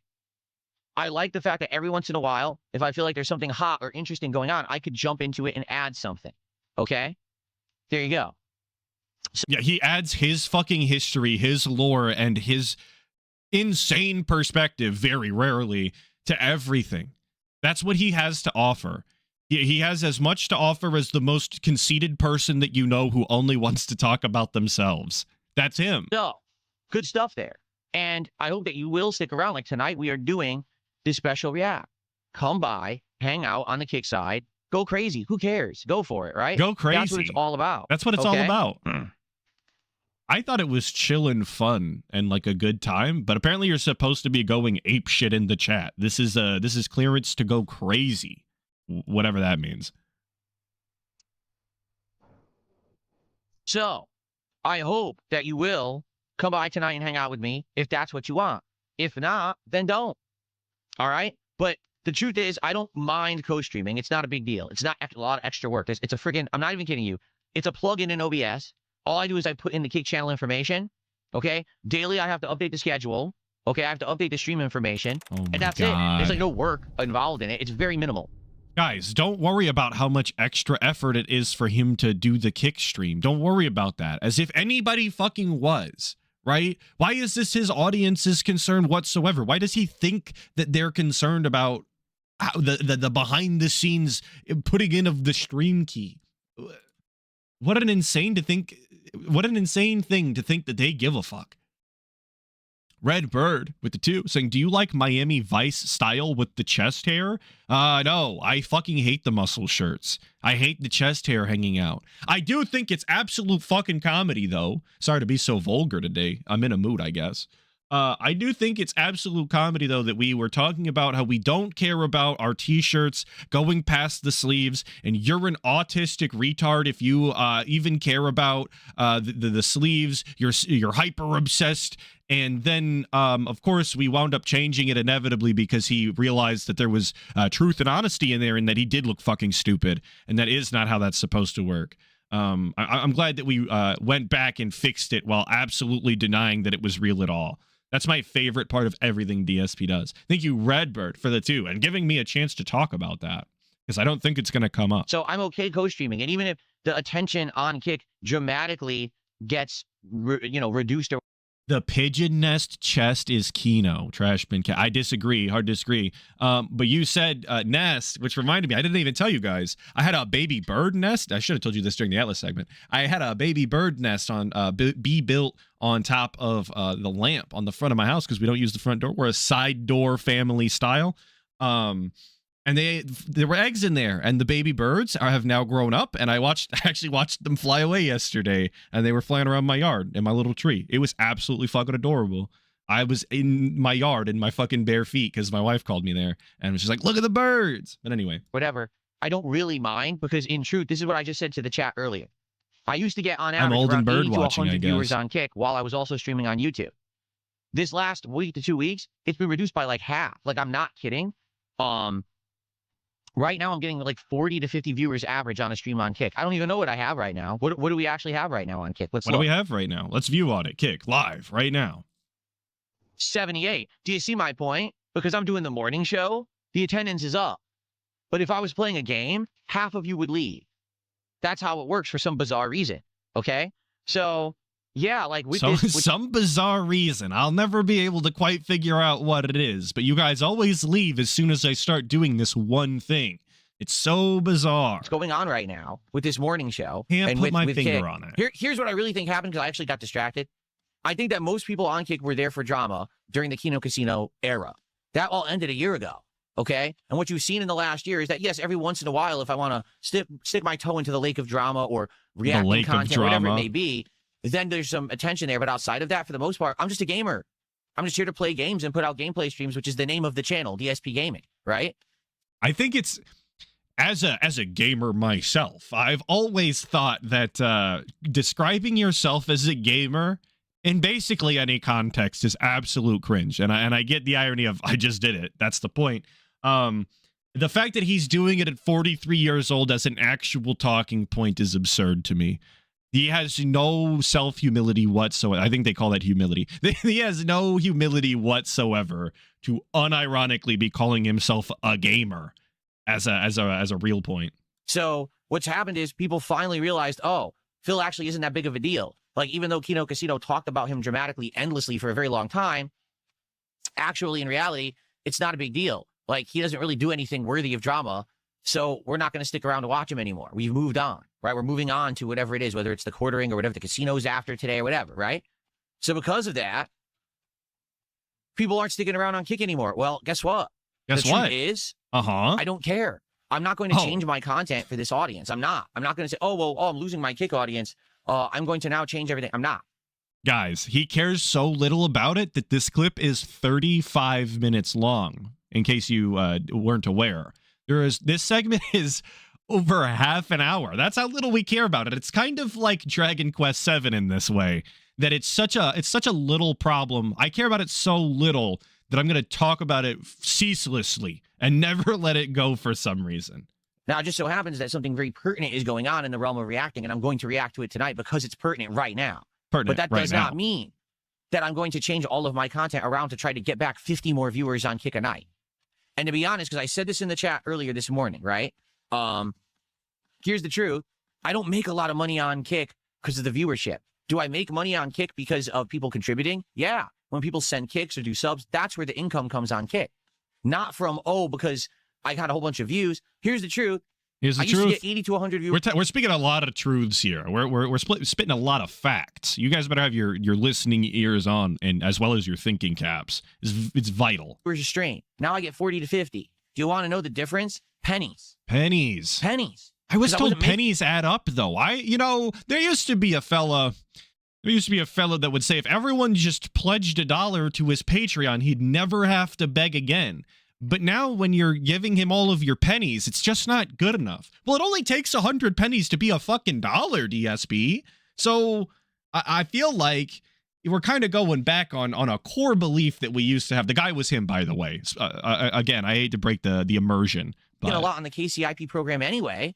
You need to have, I'm not kidding, probably 500 to 1,000 consistent viewers on Kick to make any kind of significant income with KCIP. That's the truth. If you don't have that, then it's a little bit of extra, pennies in your pocket. And do they add He was going to say dollars, but then he realized he was going to fuck up his begging. It was going to be inconsistent.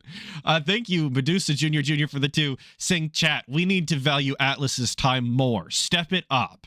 Well, I can't unironically agree, but that is a funny sentiment. I appreciate it, Medusa Jr. for the 2. Big ups. Over time, yes, they do, but it's not anything crazy or significant. So my time is I don't valued really care here. You guys make that me I have laugh. 50 viewers instead of 100. It's not a big deal to me. All right. I do wish, honestly, I could have more people who come by and hang out for games, but I can't make people who came originally for drama to stay for games. I can't make you like video games. I'm not. Again, that is supposed to be his job. But is it any surprise to you that the thing that takes the least amount of effort is the thing that DSP would entertain more people and draw in a larger audience? Because while not everybody can game and entertain, it does take far less effort if you can. Where being a drama content creator requires you to actually like know something and come up with like relevant jokes and humor and actual anecdotes that like tie in and are interesting. I think that takes far more energy, far more effort than gaming ever really could. That's not my job, is to convince you that video games are good. No, it's not. If you don't like it, then, you know, I'm never going to convince you. Okay? So the truth is, I hope you guys will still hang out. I like having that audience. I do. I like that rowdy audience of silly people who are going crazy and saying and doing silly stuff. I like that. I enjoy it. Okay? But I'm not going to bend over backwards for it. I'm not going to sit here freaking out about it. It sucks that there is a decline, but I'm doing good. Like, overall, my streams are doing well. I'm doing as I'm reading Link in chat saying this old rant is super bipolar. Nearly every sentence contradicts the next. He just went from saying, yeah, support is a way low on Kick. The streams are doing super well, though. Wow. It's actually crazy how back-to-back it is sometimes. pretty good. Pretty much no matter what game I'm playing, I'm doing pretty good. Look at that. So I'm going to do some shout-outs now. We've got Rebecca's Old, who did 500 kicks, and says, I thought you don't... Okay, I've just checked my DMs from one Inked Blessing, and apparently Jeremy Hambley has been permanently banned. Yes, permanently banned from entering the Bristol Renaissance Fair, which is the local Renaissance Fair. If you know Quarter Pounder lore, you know he's a frequenter of the Bristol Renaissance Fair. He goes there and drinks a bunch and eats a bunch of food because he's a fat piece of shit. But I'm going to digress. He's been permanently banned. So all Quarter Pounder haters can rejoice and send their, you know, even when the praises go up, the blessings come down, as they say. So there's your W for the day. Like drama. I don't like focusing on drama. It's not the end-all be-all of who I am. Every once in a while, if there's something that I feel applies to me and I can add something unique or different or interesting, or if I find it interesting, I have the right to do whatever content I want, and you like it. You understand that? I have the right to do whatever I want, and you have to like it. That's a genuine belief of DSPs, and it's not coincidence that he repeatedly says this. By the way, this is not the first time, and it won't be the last. You have to like the content he does. It's his right. Damn it. If everyone else on the internet thinks it's fine to dunk on Phil, steal his content, meme about him, then I can do it to everybody else whenever the hell I feel like, and you will like it and enjoy it. And you will like it and enjoy it. This is non-consensual enjoyment on your behalf, by the way. This is what DSP is pushing on you. Okay? That's the genuine control he thinks that he has on the people that watch his content. That's how powerful he is. Can you feel the aura emanating off of this absolute Chad right now? No right to criticize it, period. Thanks for 500 kicks. Yo, Kat has heard this before is tough. Leo Zard. Oh, buddy. They don't fuck.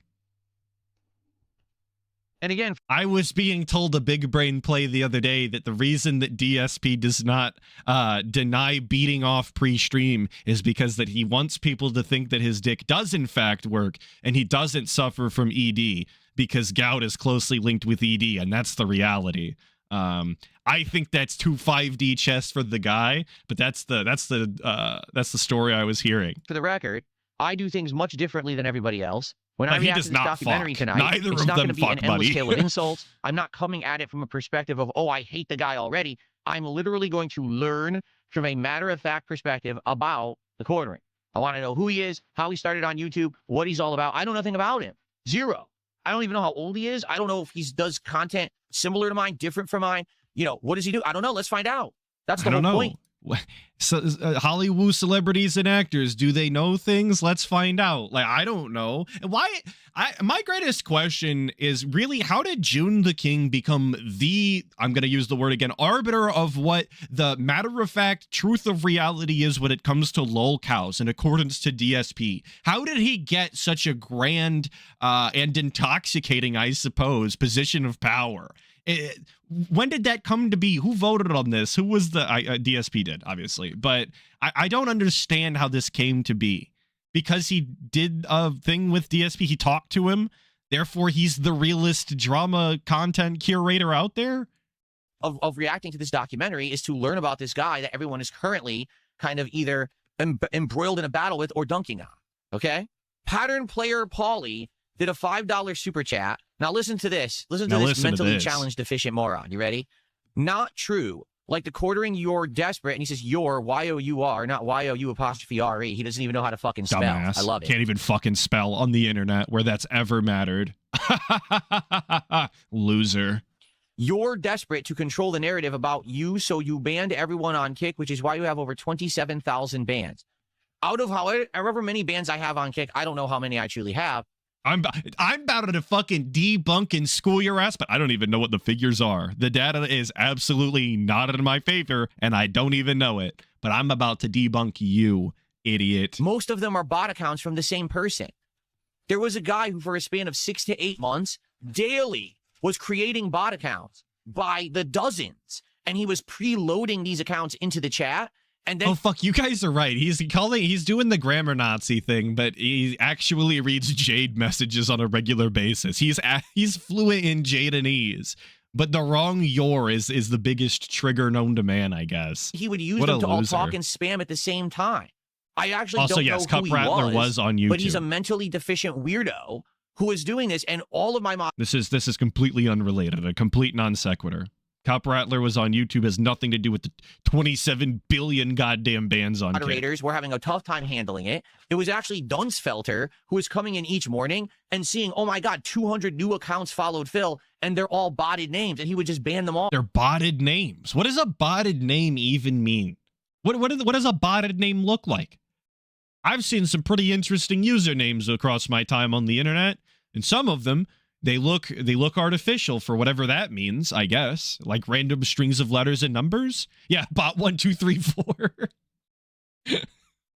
I don't know how you could figure out how you could deduce that's the case. Thank you to the do. Speaking of deduce, thank you for the 2 saying rip Dunce. Is Dunsfelter gone?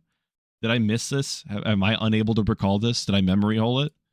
Inform me. Is Dunsfelter officially KIA? I wasn't even doing it. He was, because he knew if he didn't do it, they were all going to start spamming and fucking around with the channel during the course of the day. Yo, and he's MIA. Fuck. Not even kidding. Oh yeah, we talked about that the other day. This went on for like 5 to 8 months. It was like bad. a long period of time where this guy daily was coming and doing it. The number of banned accounts has nothing to do with the content of the channel at all. In fact, I almost never ban someone on Kick because I'm mad at something they said or something like that. It's usually they're spamming the chat and no one can talk because there's a million fucking messages on the screen. You know what I'm saying?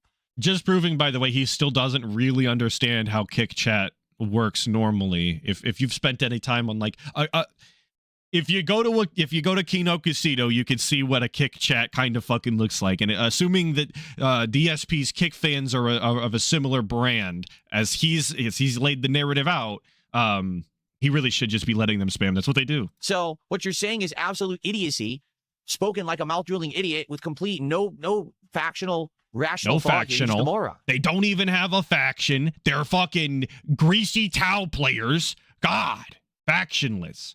You don't know what you're saying. Losers. And then he sent me more money. The guy actually just sent me more money too. I mean, he's that dumb. Okay. So who is that? It was fake PPP because his name is Pattern Player Paulie. And he just sent ban anyone who knows what I said. Another 2. So he actually gets us to 20 here. I mean, thanks for the money. That really is the MO at DSP. I mean, could I go bald? I very well might. It might happen. Like, I might lose all my hair. But the thing is, I'm 44, and my hairline is messed up. But I'm not really... Oh, buddy. Messed up is putting it very, very delicately. Bless his heart if he thinks messed up is the most accurate way to describe that. Losing hair. It's just skewed. You know what I'm saying? Like, it's just not even, and it probably never will be for the rest of my life. I guess we'll see what happens. I could go bald. Now, if you're saying, would I shave my... I could go bald. Like, he hasn't seen the archipelago that's developing in the middle of his fucking skull with that huge bald patch? Buddy, it's like the entire island of Japan up there. What do you mean could go bald? You are going bald. My head, Probably not, unless there's a good reason to, and there really is no good reason to. I think it's just funny because also, this is confirmation that DSP, despite balding, is going to fight until the bitter end. He's going to personally fucking duel the Norwood Reaper, I guess, and not just accept his fate as a real Chad would. many of these people that you guys categorize in as lol cows have gone bald or are all balding, and I still have a pretty decent head of hair, and you just got funny people saying dumb shit. It's like, man, I just wish Phil would go bald so he would match in with all those other lol cows we talk about all the time. Only lol cows go bald, by the way. Men all throughout history have not gone bald up until lol cows existed, and that's why people want DSP to be bald, obviously. Well, guess what? Get used to it. Because I'm not like that. As you can see, from this one specific angle, you can see this very odd jut out here, by the way. I'm not entirely sure this is a healthy kind of definition, but who am I? I'm no bodybuilding expert. But I again, from the one specific angle where he turns his body the one specific way and puts his arm closer to the camera, then he looks big and buff, you guys. And even then, I struggle to accept that that's an apt word. I'm actually physically an healthy. Apt description. I'm happy. I'm not a fucking disgusting mess. Okay? It's not happening anytime soon. It doesn't matter how much you will it. It's not going to happen. Okay? It's just not. Sorry. Sorry, I can never be a lol cow. I have half a bicep, you fucking idiot. I'm a god. How can you Yeah, kill a same. god? What a grand and intoxicating innocence. Penitent Sin for the 26 months, saying it's like squares and rectangles. Not all balds are lol cows, but all lol cows are bald. Yeah, kind of. Or at least balding. Fun of me for things that actually you Favor can the make fun. Let's say 26 my months. face looks like it's Penitent melted. Sin. Big Okay, ups. I'll agree on that one. Like, I really wish that I could get rid of the jowls and everything. Maybe they will. I think they are starting to go away a little bit. I think it's just going to take an insanely long amount of time for them to go away. But I think they are starting to go away a little bit. It might take... Completely delusional, by the way. I don't see a single difference in the jowl aspect of DSP's appearance. His snort sacks are deep as they've basically ever been. Thank you, Supreme Commander, for the 2, saying you are getting baited so easily. Me or the guy? It's definitely the guy. He is. He falls for fucking everything, dude. It's because he has nothing interesting going on. He has nothing else to talk about. If he gets to talk about himself, he's living in heaven. That's where he wants to be. Talking about his muscles, how he's not this, how he is that, how he's not this. A lot longer, maybe another year or two of heavily working out and stuff, which I will start doing once I get like a machine to do so. But there's not much I can really do about it. Nothing I could do. You know, it is what it is. So, It is what it is. No, I don't know how jowls work. I don't. I have no idea how. It is what it is. Really is the young person's way to say nothing I could do, isn't it? Jowls work. I don't know what else to say about that. I don't know how to get rid of them. Like I said, I wish that I had actually taken care of myself when I was younger, and then it wouldn't be a big deal. This is It's only a fucking big deal because he brings it up on stream all the time. Way more often than I would personally care for. Obviously, we don't do DSP flex segments typically. But if he didn't want to talk about it, if he didn't want to bring it up, he could just have his healthy diet and lose his weight and do all of his working out and never mention it. It's because he insists on bragging about everything about himself. That's why we have to do these segments. That's why it's a big deal. Thank you, Crooked Hound, for the 5, saying clearly a good sign of being in shape is needing a specific set of lighting and camera angles to show your muscles for that brief moment of flexing. Well, obviously. You look, when people are in shape, you can't just tell that they're in shape by their build and their physique and the way they carry themselves. It's only from, like you said, specific angles and lighting. hilarious. Stroke If those you've seen beard otherwise, you're lying. fangs. So now you're gonna say that my beard looks like fangs? So I guess I'm beard Dracula. Where do you Beard guys get this stuff Dracula. from? I actually think that's funny. Blah. Welcome to DSP Gaming, where I suck your blood with my beard. What? An actual children's segment, by the way, the fake Dracula voice with the ma. We couldn't even give real fake bite noises. No hiss, no nothing. What All the right. fuck is going on? We did actually the Count from fucking Sesame Street instead of like an adult style vampire. Okay. You guys are nuts. Seriously, you guys come up with the weirdest shit, man. All right. Anyway, let's He's continue. toothless. Yeah, Let's just giving continue him with gums, the shout out, dude. shall we? I got a $2 tip. Your undershirt is giving me 7.5 months pregnant woman vibe. Good for you. I guess. for you. I guess you know 7.5 month pregnant women who wear muscle shirts. That's a little weird, actually. You can't even tell it's a muscle shirt, though. It could just be a normal standard-ass fucking tank top that you would see in, like, the summertime, which is very odd for May, if you ask me, but I don't live in the same geographical location. Whatever. I'll leave it alone. But at least this guy knows a woman. That's pretty cool. And this woman even fucks. She could be 7.5 months pregnant. When's the last time DSP knew a woman who fucks? His mom, I guess. But she's unfaithful. She fucks so much. How cool. How robust. Pretty bizarre, actually, but okay. Anyway, thanks for $2. And then we got a $2.60 tip. Brother, you should go totally bald. You'd be so much more aerodynamic. There you go. If you say so. I wasn't aware that, like, I needed to be aerodynamic. Like, am I a track star or something? Am I trying to hit a new land speed record? Am I trying to beat Usain Bolt in a foot race? So I don't know if I need to be too aerodynamic. No, he's got to beat Gout in a foot race, dude. He's popping off and winning for Australia or whatever he's doing. I seen him pop up on my feed, unrelated to the guy the other day. People were talking about Gout. Right? I don't. When worlds Run like collide, I suppose. Was that? Hang on, I'm so sorry. All my audio styles aren't gonna. Was that him attempting to run? Was that a mock run? Is that how little DSP like moves his body? I don't know if I need to be too aerodynamic. Right? I don't run like this. He's doing like a seizing robot style animation for everybody not watching. That's really embarrassing and sad. It's like when he mimes playing video games and it looks like he's never used a controller before in his life. Maybe his calling isn't mimery.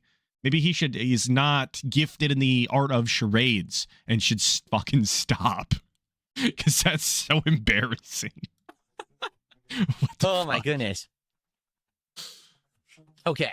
Like, what I get concerned about is if there's something that I'm really enjoying. Yeah, 60s and mom for some style reason it's not dancing. catching That's the jazzercise she's doing in the living room. Exactly. That is what it was giving. On, that really annoys me. Like, for example, yes, I absolutely really like Dragon Quest and turn-based RPGs. I absolutely positively enjoy them. I get upset when I'm in the midst of doing something that I really like, but for some reason it doesn't work with my audience. And now, sadly, you know, it ends up not being popular and I have, you know, slower streams or deader streams and stuff like that. That legit does bother me because I want to be doing content that my audience likes, but I like too. And it seems like, sadly, it's just not always possible these days. You know what I'm saying? Like, there's going to be stuff that I like and you don't. There's going to be stuff that you like and I don't. And when there's not always a total crossover or agreement there, it is kind of upsetting. And look, I'm sure this happens to a bunch of content creators, you know, variety style content creators where they have to deal with this and figure out how they're going to entertain their audience, engage what they like and so on and so forth. But DSP is the only person I ever see frame it in such a downtrodden and defeatist way. It's so sad. It's glum. It's pathetic, really. I don't know why he insists on doing it this way. I guess to elicit as many pity dollars as possible. That's been a tried and true strat of his for a while. But I don't think that it does. I don't think it does him a service. I think this is very much at a detriment to him overall. But for the most part, if you take a look in general at everything that I have been doing in the last year, it's going really well. Like, rarely are we doing something that isn't going so well. Okay? If it is, usually we don't do it for that long, right? Like, usually if we're doing something that's just not working, we say, all right, move on, do something else, try and experiment with other things. Right, like with Dragon Quest VII, where it wasn't doing really well after a couple of weeks, so then we continued to play it for an additional 2.5 months. Yeah, exactly. I agree, DSP. Yes. That was so cool we did that. If you want to know the truth, folks, Here we go. You ready? Oh, So more listen truth. up. Listening ears You on. ready? Here we go. Are you ready? Success breeds more success. What does that mean? Now, what does that mean? I want you to compare the situation that I was in 5 years ago with the situation that I'm in today. 5 years ago, I had almost no money. I had just gone through a bankruptcy. All right. I was barely, getting by. Anything that I was making was immediately going to bills. I was scraping by. I wasn't having nearly as much profitable streams as I have now.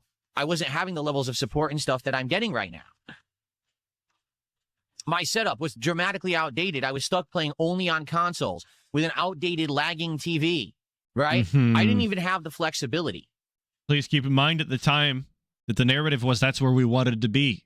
The whole time that we were this down bad, when everything was going awry, we were happy to be there, and that's the content we wanted to make and how we wanted to make it, because he was real and honest and authentic and the everyday average gamer or whatever. To just get something when I needed it. If my controller was dying, I'd have to figure out a way to scrounge together the money to afford the new controller. I was living stream to stream. I don't know that he ever had an off-brand controller, though. Like, as much as DSP wants to sit here and pretend that he was down bad and making sacrifices and living within his means, I don't know that he ever even owned a generic controller. He always still managed to buy the name brand Xbox controller. He always still managed to have every single console when it came out without a shadow of a doubt. So, like, what sacrifices were being made? He was still ordering DoorDash. He was still drinking gin. He's still pulling Hogan's. We're supposed to be celebrating because the success of the bankruptcy led to the success of his quality going up and him buying toys? What an insane thing to ask of people. No exaggeration. I was living stream to stream where I needed to have a series of good streams to get by, or else I was always behind the 8 ball. Okay? If that makes sense. So if we started a game 5 years ago that people weren't liking, like if you remember, let's call out one, Returnal. Returnal, everyone liked for like 2-3 streams. And then immediately they all got bored of it. Like, man, this is repetitive. We don't like it, right? Well, guess what? I already dropped like $70 on Returnal. I don't have enough money to keep switching games and buying a new game. And I wasn't a PC gamer, so I couldn't play cheaper indie games. I was limited to what was available on console. Have we retroactively increased the price of Returnal? Was Returnal fucking $70 when it came out? Also, yes, we did loop. I did not press fucking back. I didn't skip backwards. He actually is just looping in real life. I'm sorry. I can't do anything about it. But I feel like Returnal was not $70 and it was $70. Holy scams, buddy. I'm a god. So in this How regard, can you kill I'm a stuck. god? I What a have to grand and play intoxicating what I already innocence. have. So I would have to do these lengthy playthroughs of games no one wanted. Had And they to. would take weeks to months to beat. And my attendance would go down and my support would be low. And that would it would be like failure breeding more failure, right?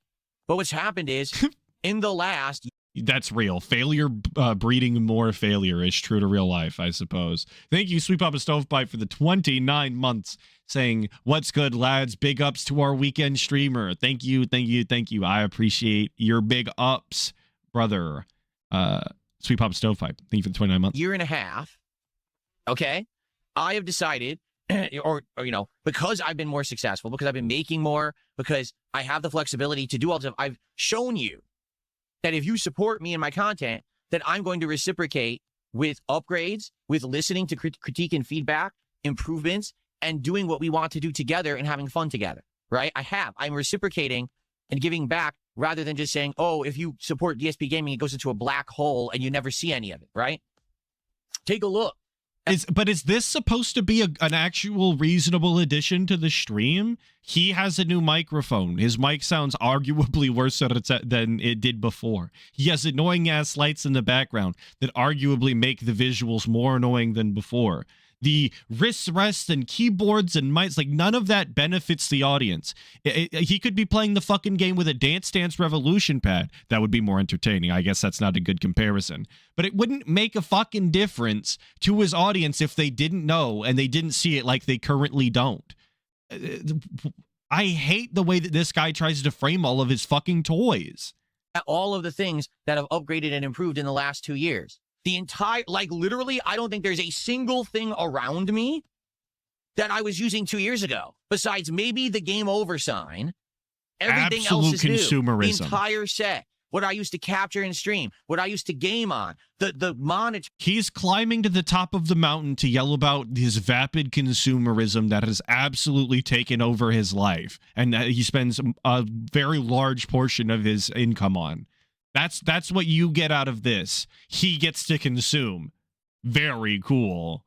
The controllers and accessories, the microphone, everything has gone up. The quality, the resolution that I'm doing it all at. It's all been dramatically improved. It's right? dramatically and we improved. continue to improve. Everyone like, I don't else just saying stop. otherwise is I did an all idiot. those improvements. The Devoom has it just objectively made your life better. You are receiving the rewards from it. And if you say otherwise, you're going to the fucking gulag. The end of 2024. Then I'm Tired of gonna these another slew of naysayers. improvements at the end of 2025. I'm still jumping on everything that you guys want. I just bought the Steam controller. I'm actually waiting for them to mail it. They did package it. Let me actually see if I refresh this, if there's an update. They did package my Steam controller. Steam controller, please save the channel. Please. But that's it. They only packaged it. They haven't shipped it yet. So as soon as that shows up, live. Another, by the way, another fucking example of his consumerism. He had to be one of the first people to own a fucking Steam controller, despite having, what, a fucking $200, $300 controller. Like, I forget what brand it even is. And then he has the official Xbox controller as well. Anyway, the amount of money that we fucking spent on controllers we don't need. Didn't he get an 8-bit DOE as well? Like an SNES controller he could fucking use?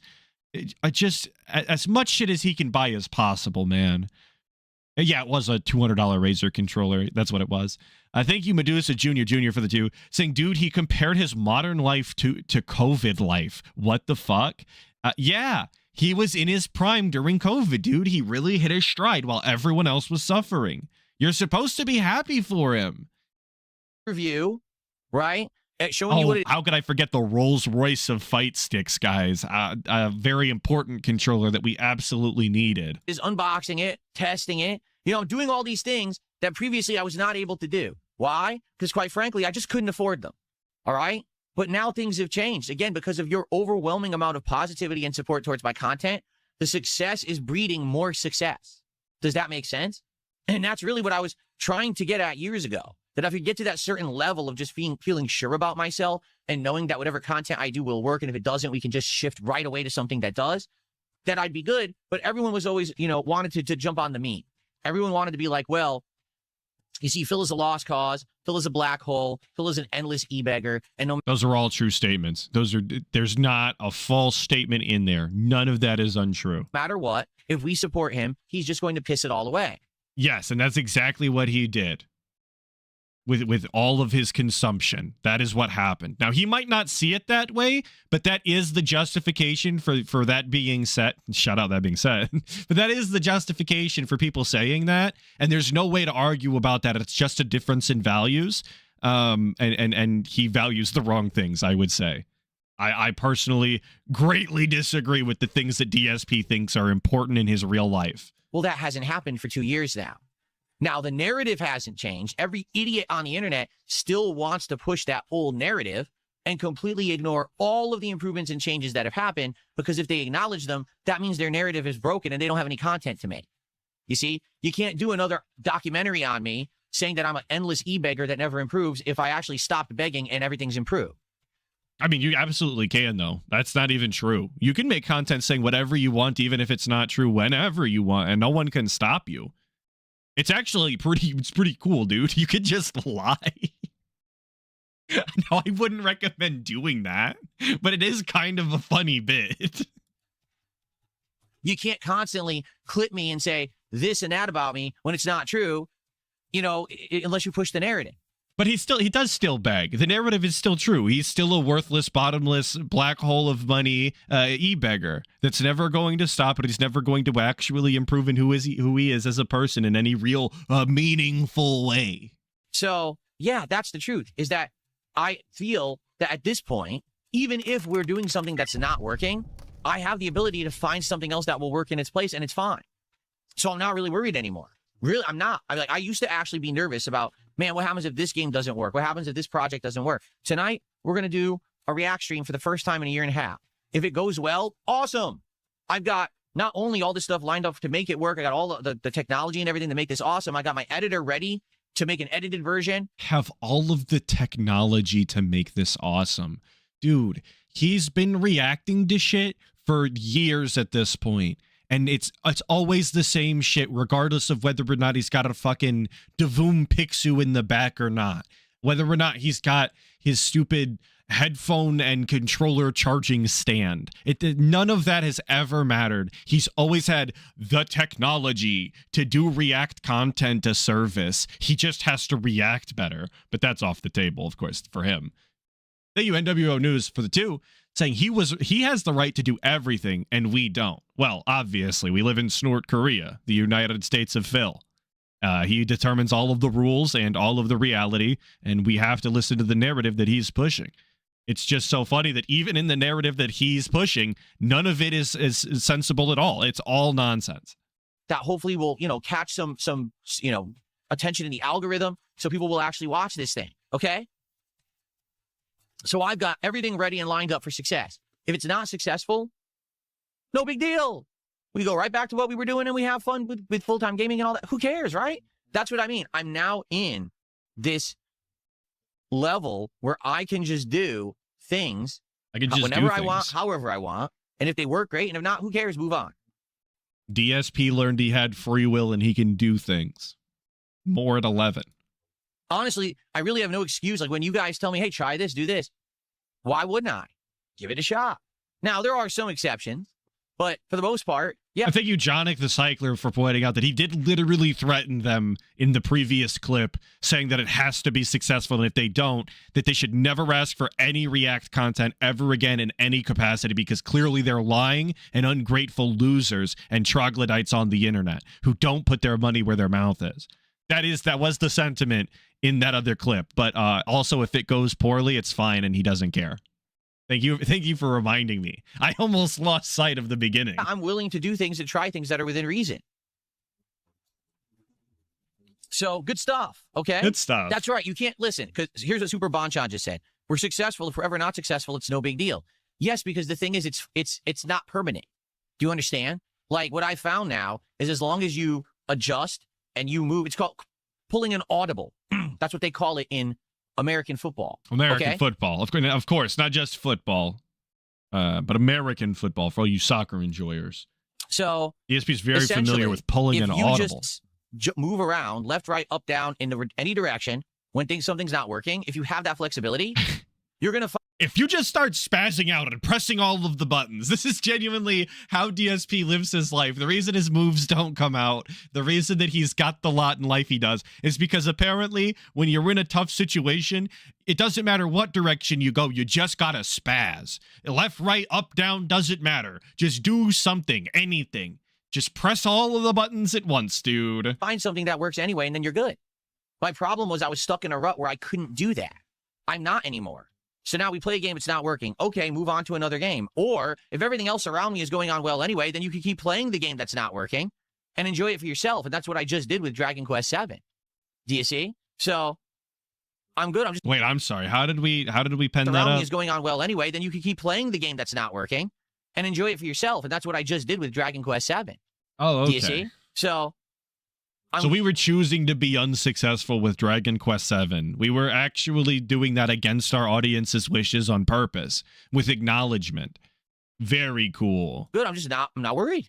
What a weird admission to me. I'm not worried anymore. I don't have to be. I was wasting your time on purpose. And I'm free to experiment and do different things, and some audiences will actually catch on. I've finally, for the first time in years, my channel's hitting the algorithm again. People have been coming by saying, I can't believe it. I was watching a video and it gave me DSP Gaming as a related suggestion. And here I am watching your video and commenting for the first time in many years. I didn't even know that you still existed. It's happening. Okay, but are they staying? Are they staying and supporting? Or are they leaving a comment saying that they can't believe a relic like you still exists and that that YouTube had the audacity to even recommend this bullshit to them? Which one of those is the reality? Because I have a sneaking suspicion that the vast majority of these cases fall into the latter sentiment rather than the former. I am actually getting back into the algorithm again. If you buy that this happened at all. No, I'm not getting a giant spike of attention. But if I stay the course and I keep doing what I'm doing, and I keep doing edited videos and different kinds of content, chances are maybe I would, right? And then I received a $2 tip. Also, we have to stay the course and keep doing what we were doing, even though he just recommended pulling audibles and spazzing out whenever possible. A very, very contradictory plan there to recommend. I said, was there a point where you hid how bad things really were or pretended things were fine? Was there ever a point where you genuinely were considering quitting it all or seeking alternatives? Yes and yes. I've already talked about all of this publicly.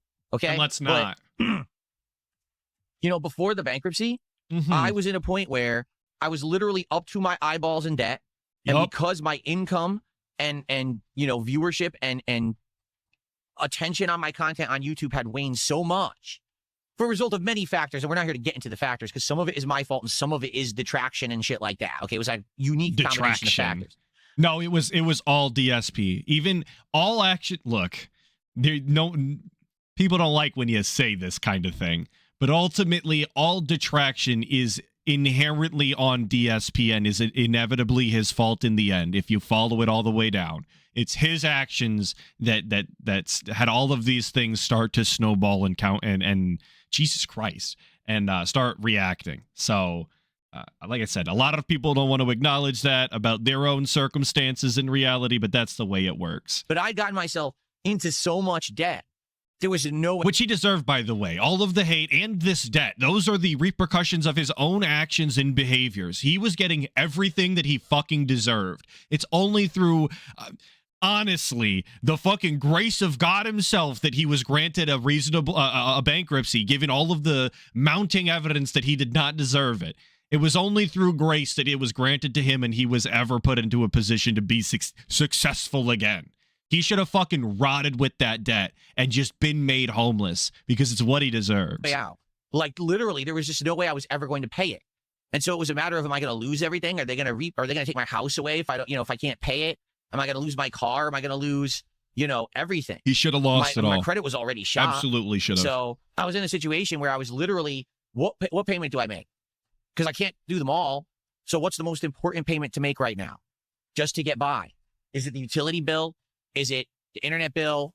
Is it the mortgage? Is it the car? The things that are essential first. And then after that, what do I decide to pay now? A credit card, if I could, or whatever. It was terrible. And there was really. But you don't just find yourself in that situation. Again, all of the actions of a grown man who's making his own decisions consciously and just operating outside of his means. Again, there was no way out for me. And it came to the point where, I was thinking if things could not improve or turn around, I was going to have to quit being on the internet. I was going to have to just go out there and try to get like multiple 9-to-5 jobs because that's the thing. Imagine. I make a good amount, and I always made a good amount. Just to make this abundantly clear, even at the time when my income was low, it was still good income, the likes of which I likely could not make just going out there and getting an in-person job. Okay? YouTube was always making me more than what the average person could probably make at a standard 9-to-5. So we're supposed to relate to DSP. We're supposed to acknowledge his hardship, his sacrifice, his trying times, trials and tribulations, while simultaneously he tells you that at the same time he was going through all this, he was actually still making really good money, you guys. More money than a normal person would ever make at a normal job. Even if you had 2 jobs, you couldn't make as much money as DSP on a regular basis. But you're still supposed to feel bad for him for throwing literally all of it away. Holy fuck, dude. I can't imagine the amount of cuckoldry you would have to be into in order to be a legitimate DSP fan and support this absolute insanity. Holy. Oh, my thought process was it's not working. I'm getting hurt. And you couldn't even imagine DSP working 2 jobs. He can't fucking work one. He's not capable of ever having a job ever again, let alone having 2 of them. He'd fucking fold in a day to work 1 job, let alone 2. Harassed too much on the internet, I'm never going to increase in viewership or positivity or support. I got to go get other jobs offline because at least that stuff is, is more stable, or at least I could build up a resume and then maybe try to get better jobs or something like that. So I was going to quit YouTube and probably end up getting 1 to 2 jobs that I was going to do at the same time to make the same income so I wouldn't lose everything in the hopes that maybe things could turn around. But yeah, like it was bad. Like literally it was terrible. And I couldn't sleep at night. I was all messed up in the head. you know, because like, I'm going to lose everything I ever It was worked all for. messed up in the And head. yeah, it absolutely sucked. It was a bad feeling. There was a And time. all of that was deserved, and he learned nothing from it because he was allowed to have his accountability wiped away. Not entirely. I know that there's a little more that goes into bankruptcy than just wiping it all away. But again, he was granted a grace that he never deserved. When I was absolutely down on my luck and thinking that I was going to quit. And then wow, did everything change? I mean, holy shit. It was a series of factors. I mean, number one was blowing your COVID, snot into the where when microphone. COVID happened, all the jobs went away anyway. So it was like, oh, if I had quit YouTube and rushed out and got an in-person job, I probably would have lost my job anyway. So thank God I didn't do that. Okay. Thank God I didn't go get a job like these idiots did. Contribute to society, provide a service, actually stimulate the economy in a real meaningful way with products and again, service. Fuck that, dude. And then there was, because of COVID, there was this like increase to attention on internet content creators. And during that era of 2020, 2021, and even 2022, there were a lot of people who came by to watch my content because it was consistent, knowing that DSP is here every day to put out content and streaming, and he's going to be here and be a part of our lives at a time when we're all stuck at home and we can't do our normal routines. For a lot of people, they appreciated the fact that I was here every day plugging away. Right.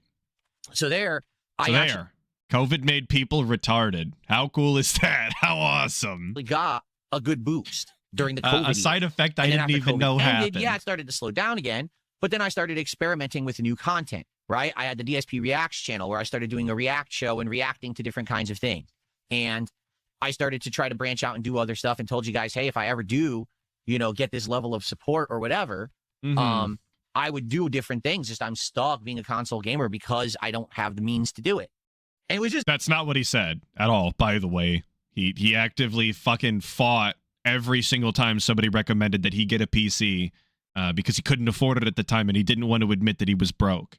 So I'm glad we're retconning this and we're pretending as though we've always wanted this and we promised that this would be the case in the past and all of that. It was all these unique factors together. It really was. It was the generosity of my viewers giving me that push to the next level, you know, gifting me this insanely good gaming PC. Okay, that was really the first thing that just got me over that hill where I was stuck at. And then once I got that, then I made the distinct step to start branching out and doing other kinds of content when I teamed up with that Kino Casino for, 6 to 8 months. And all of a sudden there were new eyes on me that had never been on me for the first time in ages. I had new people giving me attention to the point where I had so much positivity that I started streaming and co-streaming on Kick, something that I never would have done previously. So he started leeching off of other bigger content creators because he was incapable of drawing an audience or support on his own natural content that he regularly puts out. That's, again, what we're supposed to be championing. We're supposed to be clapping and cheering and excited for our king, who has, of course, become very successful. Right. Thank you, Pope Super Kame Jizzler, for the 5, saying, I don't think even a Sonichu medallion could bring the pig down at this point. Sigorak is blessing him to clown on us, as is Nurgle to keep the aura. Yeah, I fucking agree, dude. The big roach luck is absolutely insane, and it's only by a demonic divine deity that DSP remains. It really is a shame. One day, good will win out, though, as it inevitably does. So I have faith. Thank you, Pope Super Kame Jizzler, for the 5. And now Ronan for the 5, saying he thinks because COVID appeared that all jobs magically disappeared. My wife works for a grocery store and it was open the whole time. So were others. Yeah, my machine shop was closed for a week, or it wasn't even closed. They did like a skeleton crew style situation. And then they realized they couldn't do it without us. So then we all just came back to work and worked like nothing ever happened. Honestly, my life didn't change very much during COVID. Because I went to work and I played my games and read my books and did all the things I'd like to enjoy normally. All the places I went didn't give a shit. So, but I still think it's crazy to be thanking God for COVID saving your business while everyone suffered. Right. And then getting this big, increase of attention and support for a few months allowed me then to invest that money right back into the business and get the new gaming and streaming PC. And that gave me a big boost of being able to do better quality and more things. Now, all of a sudden, I'm not a console gamer anymore. Now I'm actually able to, do way more different kinds of content. and at a better quality. And I'm showing you guys that I'm willing to restart projects. I'll do Smart Guys again. I'll do this again, trying different stuff. And basically, even though the casino thing fell apart, I thought that was a planned demolition. I thought this was like the second. I thought this was a planned demolition. I thought this was on the schedule. We were always gonna steal from the vault, the Kino vault. We were always going to backstab and betray them. We could, we were writing the messages on the walls or whatever. Push weird to describe it as falling apart to keep running if that was the plan. And then all of a sudden I still had new attention on me. People were from the drama era were watching me. People from gaming were watching me, and overall people were like, oh, we're used to film making good content, which no one was. I was always the laughing stock of gaming creators. Or God, everything Phil makes looks like shit, right? His quality is just ass. His camera looks like shit. His microphone's not that good. He only can play on console. He can't play any of the hot new games, so he misses out on a ton of releases. He's just this like plebeian, this schlub, right? And once I got out of that funk, that funk, and I was able to start branching out and doing the stuff that everyone else DSP is never escaping the funk. It's what's eating away at his electronics every day. was doing. It's in the room with him right now. Eyes were open. That Phil just ain't that bad. It's just that he was stuck, And then the last year, where I'm doing it all by myself. Everything I'm doing, I'm planning and working on myself and figuring out, let me try this event. Let me try this special thing. Let me branch out. Didn't he just talk to Wings this year? Wasn't he planning on having him back? And we talked to Asmongold and got the Asmon bump? What do you mean the last year since I've been doing this by myself? What the fuck does he mean? Have we forgotten already? The year? Amazing. Out and dabble a little bit in this and a little bit in that. And then I listened to you, and I very much listened to your feedback. Okay, I did. I like that this fucking idiot has to pull his ear forward in order to indicate to you that he's listening to you, the audience, the chat. An actual fucking children's entertainer has to mime. And whatever you guys said, try a new genre, try a new game, try this, try that, I would do it. And that's how it's all worked. Seriously, that's how it's all worked out. And I'm very happy, obviously, to be where I am right now and to be able to jump around and do different kinds of content. Oh, yeah, also editors. You're right, Mystery Merchant. Over here and have also a conversation the editors. With Asmongold over here.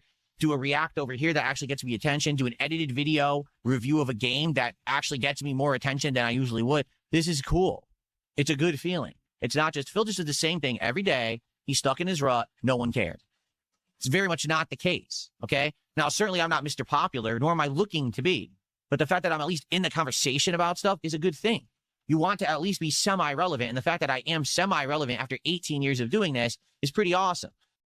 I struggle with the idea that DSP is semi-relevant when the only people that have ever cared about DSP and will ever care about DSP are people like us who want to shit on him because the lore is what it is. Very interesting. Thank you, Pope Super Comic Jizzler, for the 2, saying it's like Dora for dents, and Dora is also a dent. Yeah, it kind of is. And he does have a certain cadence for them. He does have a certain type of speech that I think they could understand. And by that, I mean simple and dumb and very small words typically. And he does leave in large gaps of dead air so that they can get in their proper responses, a la Dora. Think Dora. So I agree. Thank you, Pope Super Kame Jizzler, for pointing out the parallels. You're right. And unfortunately for all of us, that does take us into the final aspect of DSP's week, the actual, the big fulcrum point, the thing that everybody was showing up for, the actual quartering react. So I thought this version, this clip here, did a fairly decent job of capturing all of the parts that were interesting. Dare I say it? Because I did listen to the whole thing again at work auditorially, and it was kind of lackluster, let's be honest. But here you go. There are few as detested and as untrustworthy as Jeremy Hambley. He is Schrodinger's grifter. I mean, right off the bat, that's a pretty negative statement to start. Again, I want to preface this by saying I've had an interview with this guy many years ago. All right? Out of the blue, he kind of contacted me, said he wanted an interview. Did a little bit of research, said, okay, this guy's pretty... Right off the bat, we're making this about him. Like I said earlier, this is a running thing. It's all going to be about DSP. It's always going to tie back to him. What happened to him, what he thought about this situation that had nothing to do with him sometimes. Always him. big on YouTube or whatever, did the interview. It was essentially a softball interview. Okay, now I'm not a political guy, therefore. And at the time when people said that it was a softball interview, a waste of time, and nothing was actually discussed or discovered, he completely shot that down and called everybody haters, detractors, and trolls, and was very satisfied with the quartering interview, for the record. It wasn't about politics. It was about drama and stuff. But it ended up being a decent interview, I would say. And it put me in a good light, I think. And then after that, I never really had association with him. Every once in a while, maybe over the years, I'd say hello to him or something. Nothing major. Never did any more content with him or anything like that. So I don't watch his content. I think that's really weird, by the way. This isn't the first time that DSP's admitted to sending Merry Christmas messages or check-in messages to people that he's worked with in the past. I think that's an odd thing to do. Maybe I'm the anti-social type, but I've had many people on the channel, and I don't hit them up regularly and say Merry Christmas, Happy Birthday. I'm not doing that. I think that's kind of odd. Watch political content on the internet. I don't know obviously I know he's conservative, he's right wing, but I don't know about the quality, the reliance of is it reliable or not? Did Quartering get the birthday invite? I'm just taking this at face value so. from what June the King, the documentarian, is saying. And immediately he slams it. So, okay. Well over $1 million. Thank you, Medusa Jr. for the 2, saying Medusa Jr. sponsors VLC. Bless you for decades. We love VLC around here. It's the truest, most honest and based software. A year just Big on ups coffee. VLC. Jeremy and has an Medusa extensive Jr. history of fundraising for every facet of his business, but also a history of videos displaying his over $10,000 RC track with custom baseball mixed dirt, his $10,000 in trading card packs, which he opens live, and his saltwater fish tank devoid of living fish, but not of aggressive monetization. So is it a true statement that the issue that a lot of people have with him is that he's affluent? He obviously has money. He has all of these things that he kind of flaunts. But then he's always asking for more money. So he's not investing it well. Is that to be the major criticism here, I suppose? That's the kind of great, fantastic insight that you get from DSP. Are people upset because he has really nice shit and is always begging? I wonder. We should ponder upon this. This is a great conundrum we'll spend many eons pondering, I believe. Yeah, we'll never figure it out. Are people grossed out and find it disgusting when people e-beg and have a lot of affluence? Okay. I'm not surprised DSP doesn't get it, given who he is as a person, an individual. Person might be a bit of a stretch, but yeah. Fish funeral very fun. Cool Coverage react. of Jeremy's spending habits is often coupled with stories of his struggles with irritable. Never something I denied. Maybe it is something you should have denied. No lie. Why would anyone need to know that on the internet? Why would anyone know that you have irritable bowel syndrome? And for example, I made a big mistake years ago. All right. I did. 100%. He was just about to ask the question, why would you give out all of this excess information you don't need to give? Oh, wait, fuck, I did that too. Okay, so to talk about me, years ago, I actually did the same thing. Again, always back to him and the worst commentary and critique possible. Why would you do this thing I also am very guilty of all of the time? Out of nowhere, my foot started swelling. And I took a picture of it and shared it with the internet saying, hey, does anyone know what this is? And of course, everyone's making fun of me saying, what did you do? Did you break your leg or this or that? So come to find out, I had gout. Okay. Gout. So gout is a serious... I love the way DSP says gout. He's always got an inflection to it for some reason that gets. Does anyone know what this is? And of course, everyone's making fun of me saying, what did you do? Did you break your leg or this or that? So come to find out, I had gout. Okay. Gout. So gout is a serious, ongoing thing that you can't really ever get rid of. But I shared it with the internet. I never should have. Since then, it's been a thing. Funny. I think it was 2015. So here it is, 2026. 11 years, everyone making fun of me. Phil has gout. Phil has gout. Right. Now, the good news is I don't really have flare-ups or problems with it anymore. But yeah, it's all thanks to his stupid fucking aunt. It's not the copious amounts of fast food and grease he was partaking in, nor the absolutely ridiculous amounts of liquor that he was constantly consuming on a daily basis until he's blacking out and freaking out on the internet late into the evening. No, that had nothing to do with it. It's stupid fucking aunt's fault. That's why we played Defective Genetics on the stream today, by the way. That was the connector. It was a problem for many years there. I had to change my diet and everything in order to adjust so that I didn't get it anymore. Since then, I don't tell you guys anything about any medical stuff whatsoever in my life or nothing. I consider that oversharing, because if you share any of that stuff, people will just endlessly ridicule you and then try to get more information to get to the next level of information. You know what I'm saying? So how on earth did anyone find out that he had irritable bowel syndrome and that he had peed around his house? Like, huh? And then he has to say that on stream and be like, oh, well, my coping of it is that I own my house. I can pee wherever I want. I mean, I own my house. I can pee wherever I want too, but decades of grifting, and there's other. Now, if you know anything about the quartering, if you're a Kino enjoyer, you know that the quartering as big a scat man as DSP is, if not more. He loves talking about shit. He loves talking about shitting his pants. He loves grossing people out with all of his shit stories. So the idea that that one Jeremy Hambley has IBS is not exactly that's not that absurd. If you know how much he talks about it, it's kind of the only conclusion that you could come to. You can't tell all of those stories and not have IBS without people at least believing you have IBS. They're alternate titles, and they all say, like, Schrodinger's grifter and stuff like that. Grifting. That's the term grifting, all right? Oh, so okay, so DSP is going to define grifting for us. This is going to kind of call back to this hierarchy of grift that DSP was putting together earlier. He's going to break it down for you. That way you can understand the intricacies and specifics. Is not in any way, shape, or form a positive term, okay? Grifting is not a positive term. Definitely negative connotation. Oh, shit, we're straight up reading it off of Google? You're lying.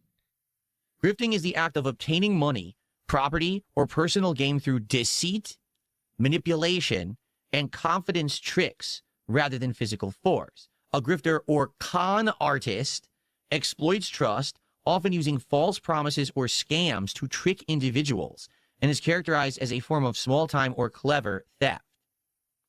Okay? Right, which I do believe describes DSP to a T, undeniably, as well as the quartering. So this is not, oh, I fundraised for a project, and that's called grifting. There has to be some insinuation that there was a lie, a deceit, a thievery going on for it to be called a grift. Yes, okay? a level of dishonesty. That is exactly how DSP gets his money, by constantly painting the narrative for what it isn't in order to elicit some reaction in the form of a monetary gain. Yeah, that is what he does undeniably. In a single semester, he was placed under scholastic probation as his grade point average dipped below what the University of Wisconsin-Whitewater was willing to accept. Wow. When I was in university, or college, or whatever you want to call it. Okay. Gotcha. I was there on a partial scholarship, and I had to maintain a certain GPA in order to keep going, or else they were going to get rid of my scholarship, and I couldn't afford to go anymore. And already I was working and had personal loans and things that I was paying off. But I'll admit it, I slacked off too. Like when I was in college, I honestly kind of lost faith in the education system because I busted my butt all high school, got to college just to find out the college isn't very good. Like the teachers weren't very good. I wasn't really learning. I was trying to learn coding. And this is, when coding with right before the bubble burst on the whole tech industry, the computer science industry. The bubble burst. And the teacher was atrocious. Couldn't even teach me how to code. Instead, he was just like assuming you already knew how to do it. Then what am I paying you for? Why am I coming to the university? You're supposed to be teaching me and you're not teaching me anything. Okay? And while I can understand being frustrated if you found yourself in such a circumstance, I do think it's kind of crazy to pull up to a college, university and have absolutely no understanding of the subject matter whatsoever upon arrival. I think if you're, learning the basics, coding 101, you probably should have started looking into that before you entered the college scene. In regards, it's kind of like if you're gonna go for a philosophy degree or something like that, you should have probably have read some philosophy and maybe even taken some high school classes or some extracurriculars in debate and things like that in order to actually have a foundation to arrive with and build upon. I don't think that's an absurd ask, to be honest. I think DSP set himself up for failure by going into something he didn't have any clue about. So it was very bizarre. And I kind of lost my faith in caring about college, and I slacked off, and I would skip courses, and I would go drive and play competitive Street Fighter because I was into competitive Street Fighter at the time. I would go to arcades and shit instead of going to class. But even then, I maintained a decent grade point average. I still passed, I think I got maybe B minuses, stuff like that. I still got through. I wasn't in any kind of probation or in jeopardy of losing or being thrown out of college or anything like that. Jeremy returned to the school to study marketing. Jeremy was refining his craft, claiming that he excelled in his marketing courses, eventually graduating with a Bachelor in Arts and Marketing in 2005 and a Master's of Business Administration and Marketing in 2007. It was this same year I'm so that glad Jeremy we're getting created a his second first one of YouTube these, you channel, guys. combining his college degrees and his experience with computers. I'm always so enraptured by June the King's very monotone delivery. Is very, very appreciated. How could you not love this content? How could you not support it? You guys better. So wait, did he say he had a master's or did he get his bachelor's? I missed that. He got a master's degree. Okay. He's only 1 year behind me. I started university in 2000. Me. So I got my bachelor's in 2004. But I never went for my master's. I just went Who fucking cares? Who gives a shit? What fucking year he graduated? Whether or not you have your fucking master's or not. You don't use the goddamn degree, bro. Who fucking cares? This is why this shit takes 100 million goddamn years to get through. Because we're talking about our fucking degree for no goddamn reason. I'm sorry to be hostile about it, but this is the most fucking inane bullshit we could have fucking stopped a pause on. right into the workforce because I couldn't afford to keep going. Holy shit. It was too expensive to keep going in money.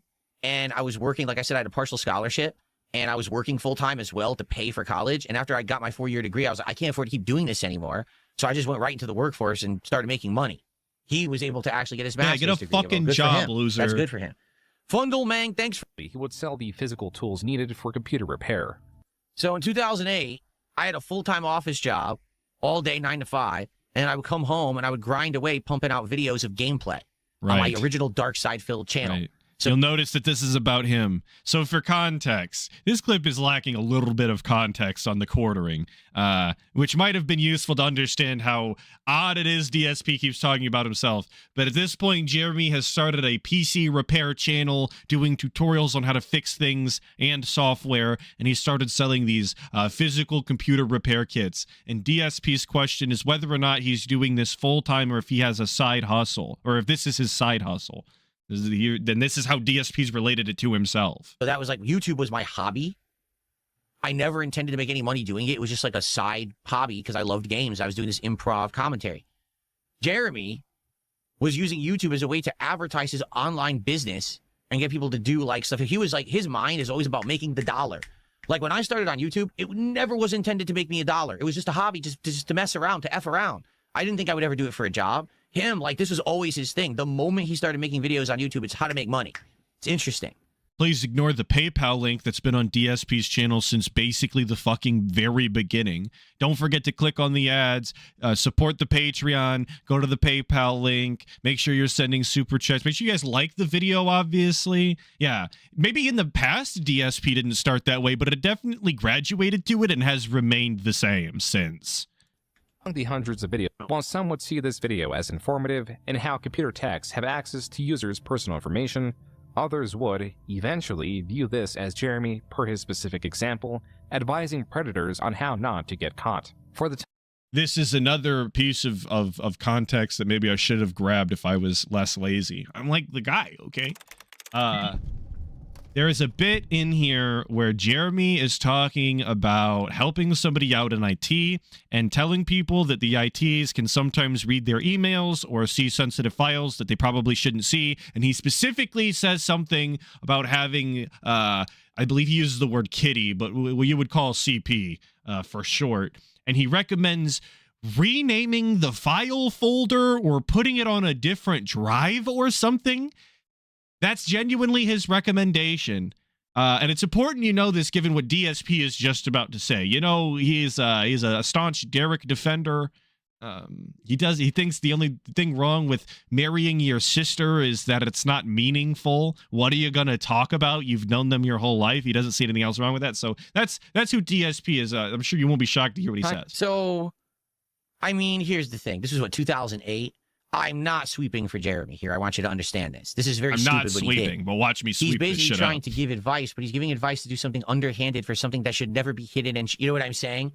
So, I mean, I understand. He's like, oh, so you should be careful about what you have on your computer. Here's how you can hide it. But wait a minute. Right. You're telling them to hide things that are blatantly illegal. Like, that's probably bad advice to do on the internet. The thing is, back then, no one thought that way. No one thought this way, including myself. To make this abundantly clear, 2008 YouTube, no one was thinking, oh, this, sweeping for child predators and things like that. It was just say and do whatever, make content, whatever. No one. Back in the day, you guys, nobody thought that covering for child predators was wrong. They didn't even take it into consideration. They thought it was even cool. Just say whatever you want. Who gives a fuck? Yeah, very, very robust take there, DSP. Everyone thought it was cool back in the day. That's why he was with Leanna. I kid, I joke, I jest. Thought that way. You know what I'm saying? Like, I used to do commentary that was over-the-top sexualized commentary, racial commentary. Back then, no one was offended. Today, if I were to do any of that content, people would be monstrously offended and like, oh my God, cancel this man, right? Or mass report him or whatever. But back then, again, what I want to say, no one thought that way. Like, he's probably thinking, I'm just attacking this from the tech side of things. But of course, years later, people are going to go back and find that old video and call him out on it, just like they go back and find my old commentary and call me out on it today, too. Right. It's just, right. It's inevitable. It's almost like you should say what you mean and mean what you say. Now, I'm not saying things can't be taken out of context or misconstrued, but that is very specifically the words that he decided to use in this pre-recorded video. And he, I don't know, has ever gone back and called it a mulligan or asked for a redo or anything of the sort. It's going to happen. Being this video was... Oh, maybe you will see it. Maybe you'll get a little taste here. Brandon's video... It's just so weird to be watching it because there's parallels. Like early on in my YouTube career, me and two of early my on friends in my career, always, dude, always me. Made some custom Street Fighter joysticks together. We would buy the base joystick, buy better parts, take them apart, upgrade them with the better parts, put better art on them, and we would document the process and make videos of it. It's weird. There's like weird parallels here. The only difference is that with me, I never actually intended that this stuff would be like big money-making ventures. It was more hobbyist stuff. Well, it seems like with him, he is intending for that to eventually make him money. Of this sort. Oh, so they were selling the sticks on eBay for a way inflated price because they expected to not make money. It was just for a hobby. I totally believe DSP. Obviously, that's the only outcome that can happen when you increase the price exponentially and profit. DVD is essentially getting a DVD for free. Unquote. This website, apparent from the lack of updates, was abandoned the same month it was erected. Jeremy, unrelenting, created yet another website.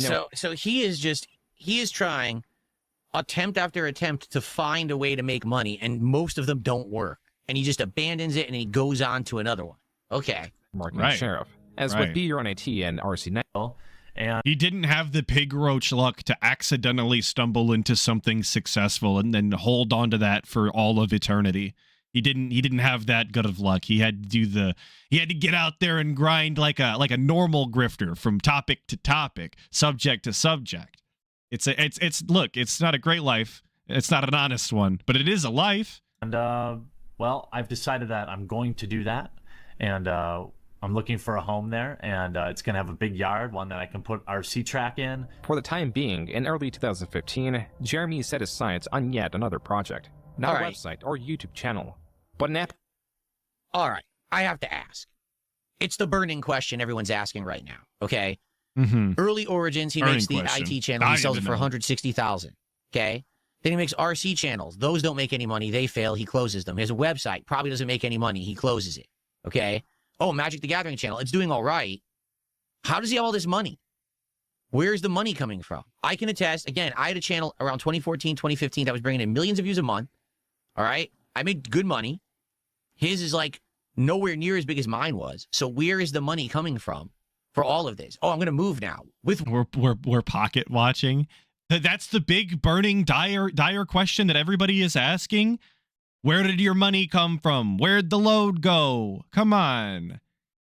Always pocket watching. It's always about the money with this guy. He can't just enjoy the lore and follow along and learn in real time with you about the past history of Jeremy Hambley. We're pondering upon the pockets of the individual in question. What money? For the record, I can also tell you something. For the rest when of the you're a stream. YouTuber and you decide that you want to move and you want to buy a house, it's tough. The reason is You have to justify to a bank to give you a loan. You have to show them your history as a YouTuber, how much money your channel brings in, the fact that your channel isn't declining in views or losing revenue. You have to prove to them that you are a business that is not going to flop or fail overnight, and now you can't pay your mortgage that they just gave you, and then they have to foreclose on your house.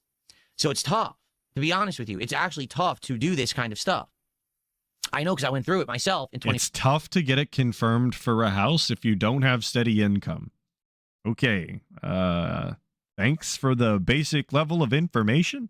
I mean, I guess that's not even true all of the time. There was a significant time in history in which that was not the case, that it was very detrimental for a lot of people. But 14, when I bought this place that I live in right now. So if he wasn't even as big as me at this time, Full where's all Christian this name is money coming from? confirming I that Jer was working at the time. bought a claw machine for my house, right? I have all this money to unpack Magic the Gathering cards. Oh, I'm going to move now to a bigger house with a big yard. With what money? You don't have a job outside of YouTube. Where is it coming from? Where's your money coming from? That is the question. The ultimate question. That hits my head because I I need to remember know. the struggle I had at this point. All the IBS, all the cuckoldry, all the drama, the copyright strikes, all of the different varieties of grift are completely irrelevant if I don't know where your money came from initially. I need to know the source. Let me see your statements. In my YouTube career, Can't I'm moving across continue the the country. I'm react putting until I myself see in the tons of debt to do statements. it. It was hard to get a mortgage. It was hard to get a mortgage because of the nature of my work. And it was a struggle. To him, it doesn't seem like there's much of a struggle. Like he's doing Patreon and other things to just finance the website, to finance the channel, but it seems like he's good behind the scenes. So, maybe he had a full-time job, but it doesn't say that at all anywhere along this way. You notice that? And that's a little confusing to me. Like, did he actually have a job all this time outside and all this internet stuff was just his side job, his side hobby or whatever? It's confusing. Super confusing. Okay. To patrons. Each month, I'm going to host several giveaways where any patron will just, win it from, even if you back for $1, you're eligible. I never. Like, what is all that stuff? Like for me, okay, Consumer crap, garbage, I gave stuff away. trash. But I never intended to make any money off of it whatsoever, the stuff that I gave away. What is all this stuff? What is a Funko Pop? I never heard of it. Okay. I would do these giveaways during the fall, the hardcore gaming season giveaway, and all you had to do was make a post on my forums. I didn't even care if you ever posted again. I wasn't trying to grow my forums. I didn't care how many people were on my forums. It was only the way that I could control it and make sure that it wasn't like fraudulent, that people were like gaming the system to get more entries and stuff like that. So that was it. And I gave stuff away for free. I never made a buck on giving anything away. In my head, the way I saw it was people are already, out of the kindness of their heart, they're giving me their time. They're watching my content. My content is monetized. I am, having a good life as a result. So I'll give stuff back. And the stuff that I gave back was stuff I had already purchased to unbox for content. So for example, release day unboxing. I bought a collector's edition of a game. I unbox it. I show you the content that's in there to figure out if it's something that you would want. Okay. And then it would be my background. It would be in videos and stuff as decoration. And then later on, I would end up giving a lot of it away.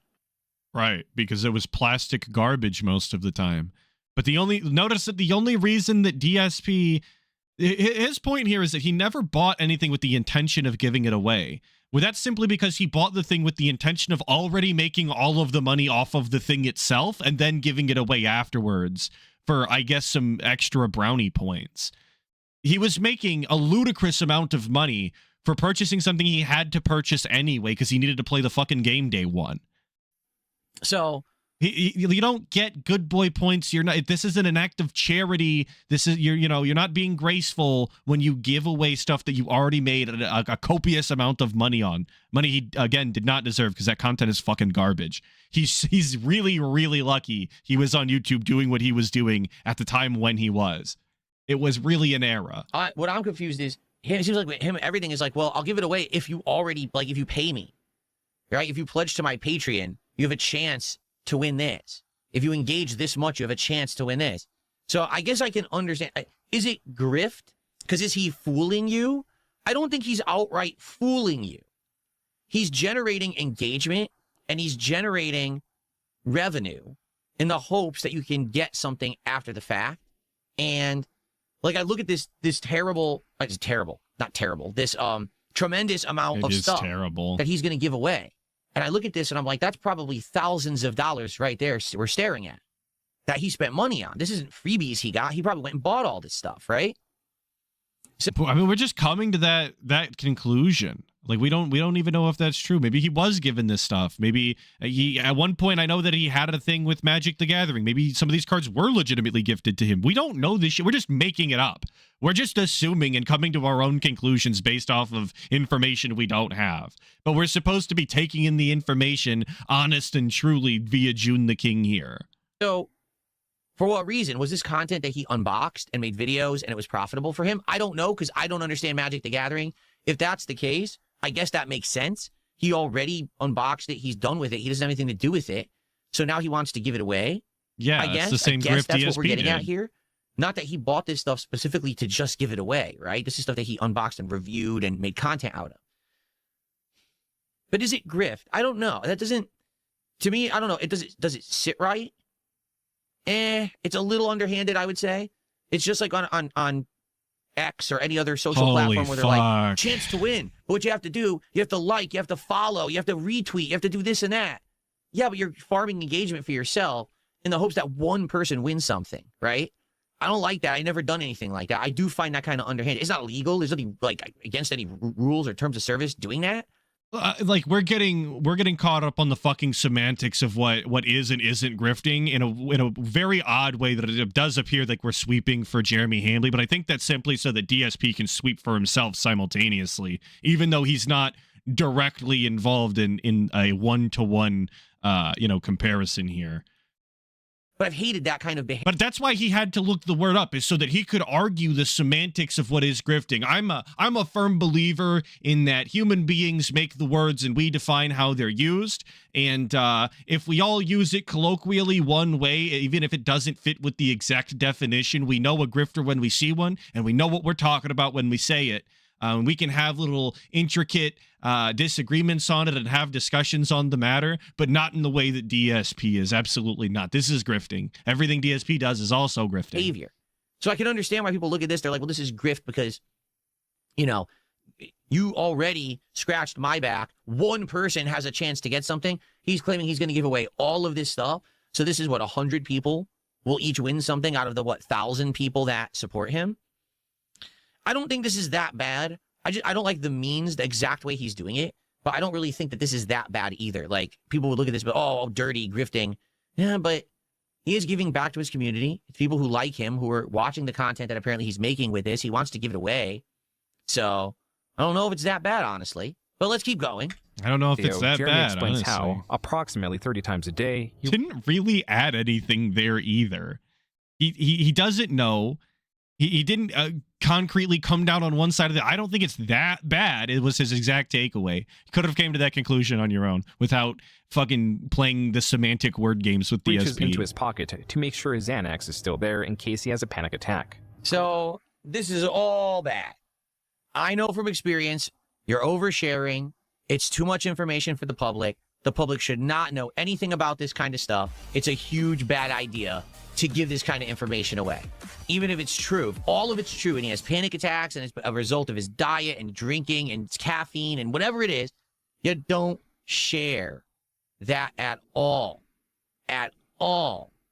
with the internet. Now, I'm definitely someone who's done that in the past. I already talked about Guilty of the exact same criticism that we're leveling at somebody else. Absolutely. We're gonna use our 50-50 hindsight, and we're gonna tell people how they should have behaved despite being guilty of far, far worse things than telling people about your anxiety and panic attacks. about the gout thing and all of that. For like the last decade, I tried to make it a dedicated thing that I don't overshare with the internet anymore. That way, people can't use stuff against me. But this is the kind of stuff, like now they know, oh, he's on Xanax. Oh, he's got panic attacks. Oh, he's got this. This is 100% going to become fuel against him to be used in the future. Guarantee. Yeah, So. the parallels are insane on Thank you to DSP Sunset and the quartering. for It is kind of 500 crazy. kicks. I've done a lot of But it just makes me wonder why DSP wanted to react to this at all, other than A, to obviously talk about himself, and sweep for his own kind of behaviors. things differently. I wish I was friendlier with other Magic YouTube channels. I wish YouTube ad revenue wasn't less now than it was a year ago. Well, listen. I'm super guilty. I'm watching this and I'm feeling it. I'm super guilty. I did this pity shit all the time back in the day. 1,000,000%. I don't do this anymore. Because I didn't have any other income besides YouTube ad revenue, and I opened a Patreon. Okay, and that was it. That's all I had. Even though I live streamed, I wasn't an interactive live streamer like I am today. I had no contributions coming in. So because of that, I was completely reliant. Yeah, thank you, a guy with long hair. I was going to let him finish, but yeah, he doesn't do this anymore. He used to do this pity bullshit all of the time about YouTube ads, but he doesn't do that anymore. Except for the clip that we just watched, where he was saying that essentially the kick version of YouTube ads, the KCIP, is not paying him enough, and he's really disappointed in it, and therefore the support is low, and he would really appreciate if you guys supported him. It's the exact same segment, but for a different platform in the modern day. And he can't see that. He doesn't understand, or he doesn't remember even saying it, that it's genuinely a possibility with DSP. He might actually not remember. And so I would literally. It was earlier that literally, day. all the time be like, oh, well, ad revenue's down, guys. You know, it sucks. What can you do? But hey, if you pledge to my Patreon today, or you up your Patreon pledge, or you do this, this could help me out. 100%. I admit to doing this. Okay? I'm guilty of it, just like him. I used to do this shit. It was a different time. It was before I discovered interactive live streaming. It was how much a different better time. it is to have a social aspect where you interact with your audience and stuff like that. I'll take the blame. All right, I fess. It was fine. It was understandable, because at the time he didn't understand. You guys understand this. He didn't get that being an interactive live streamer was just more fun. So it was totally cool that he was begging, whining, crying, bitching, moaning, and complaining about fucking ads all day. It was a different time. You guys wouldn't get it if you weren't there. I used to do this shit too. So I see him like, oh, it's kind of despicable. Yeah, and I used to do it too. You know? It's not kind of despicable. It's absolutely despicable. So It's grotesque. I guess, It's gross. now, Sad, this is it's me coming pathetic, from it's an outsider embarrassing. perspective It's where I all don't of really it. understand everything. What people, I believe, say is that this is him drunk tweeting. That he gets drunk. He tweets this kind of controversial, offensive stuff out. People call him out on it. Oh, I got to delete it all. He deletes it all. But then they archive it.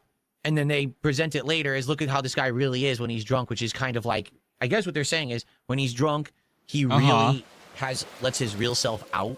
Right. Again, the parallels are absolutely uncanny. Like, we have DSP calling out somebody else's late night drunk tweets with no sense of humility nor sense of self-insight.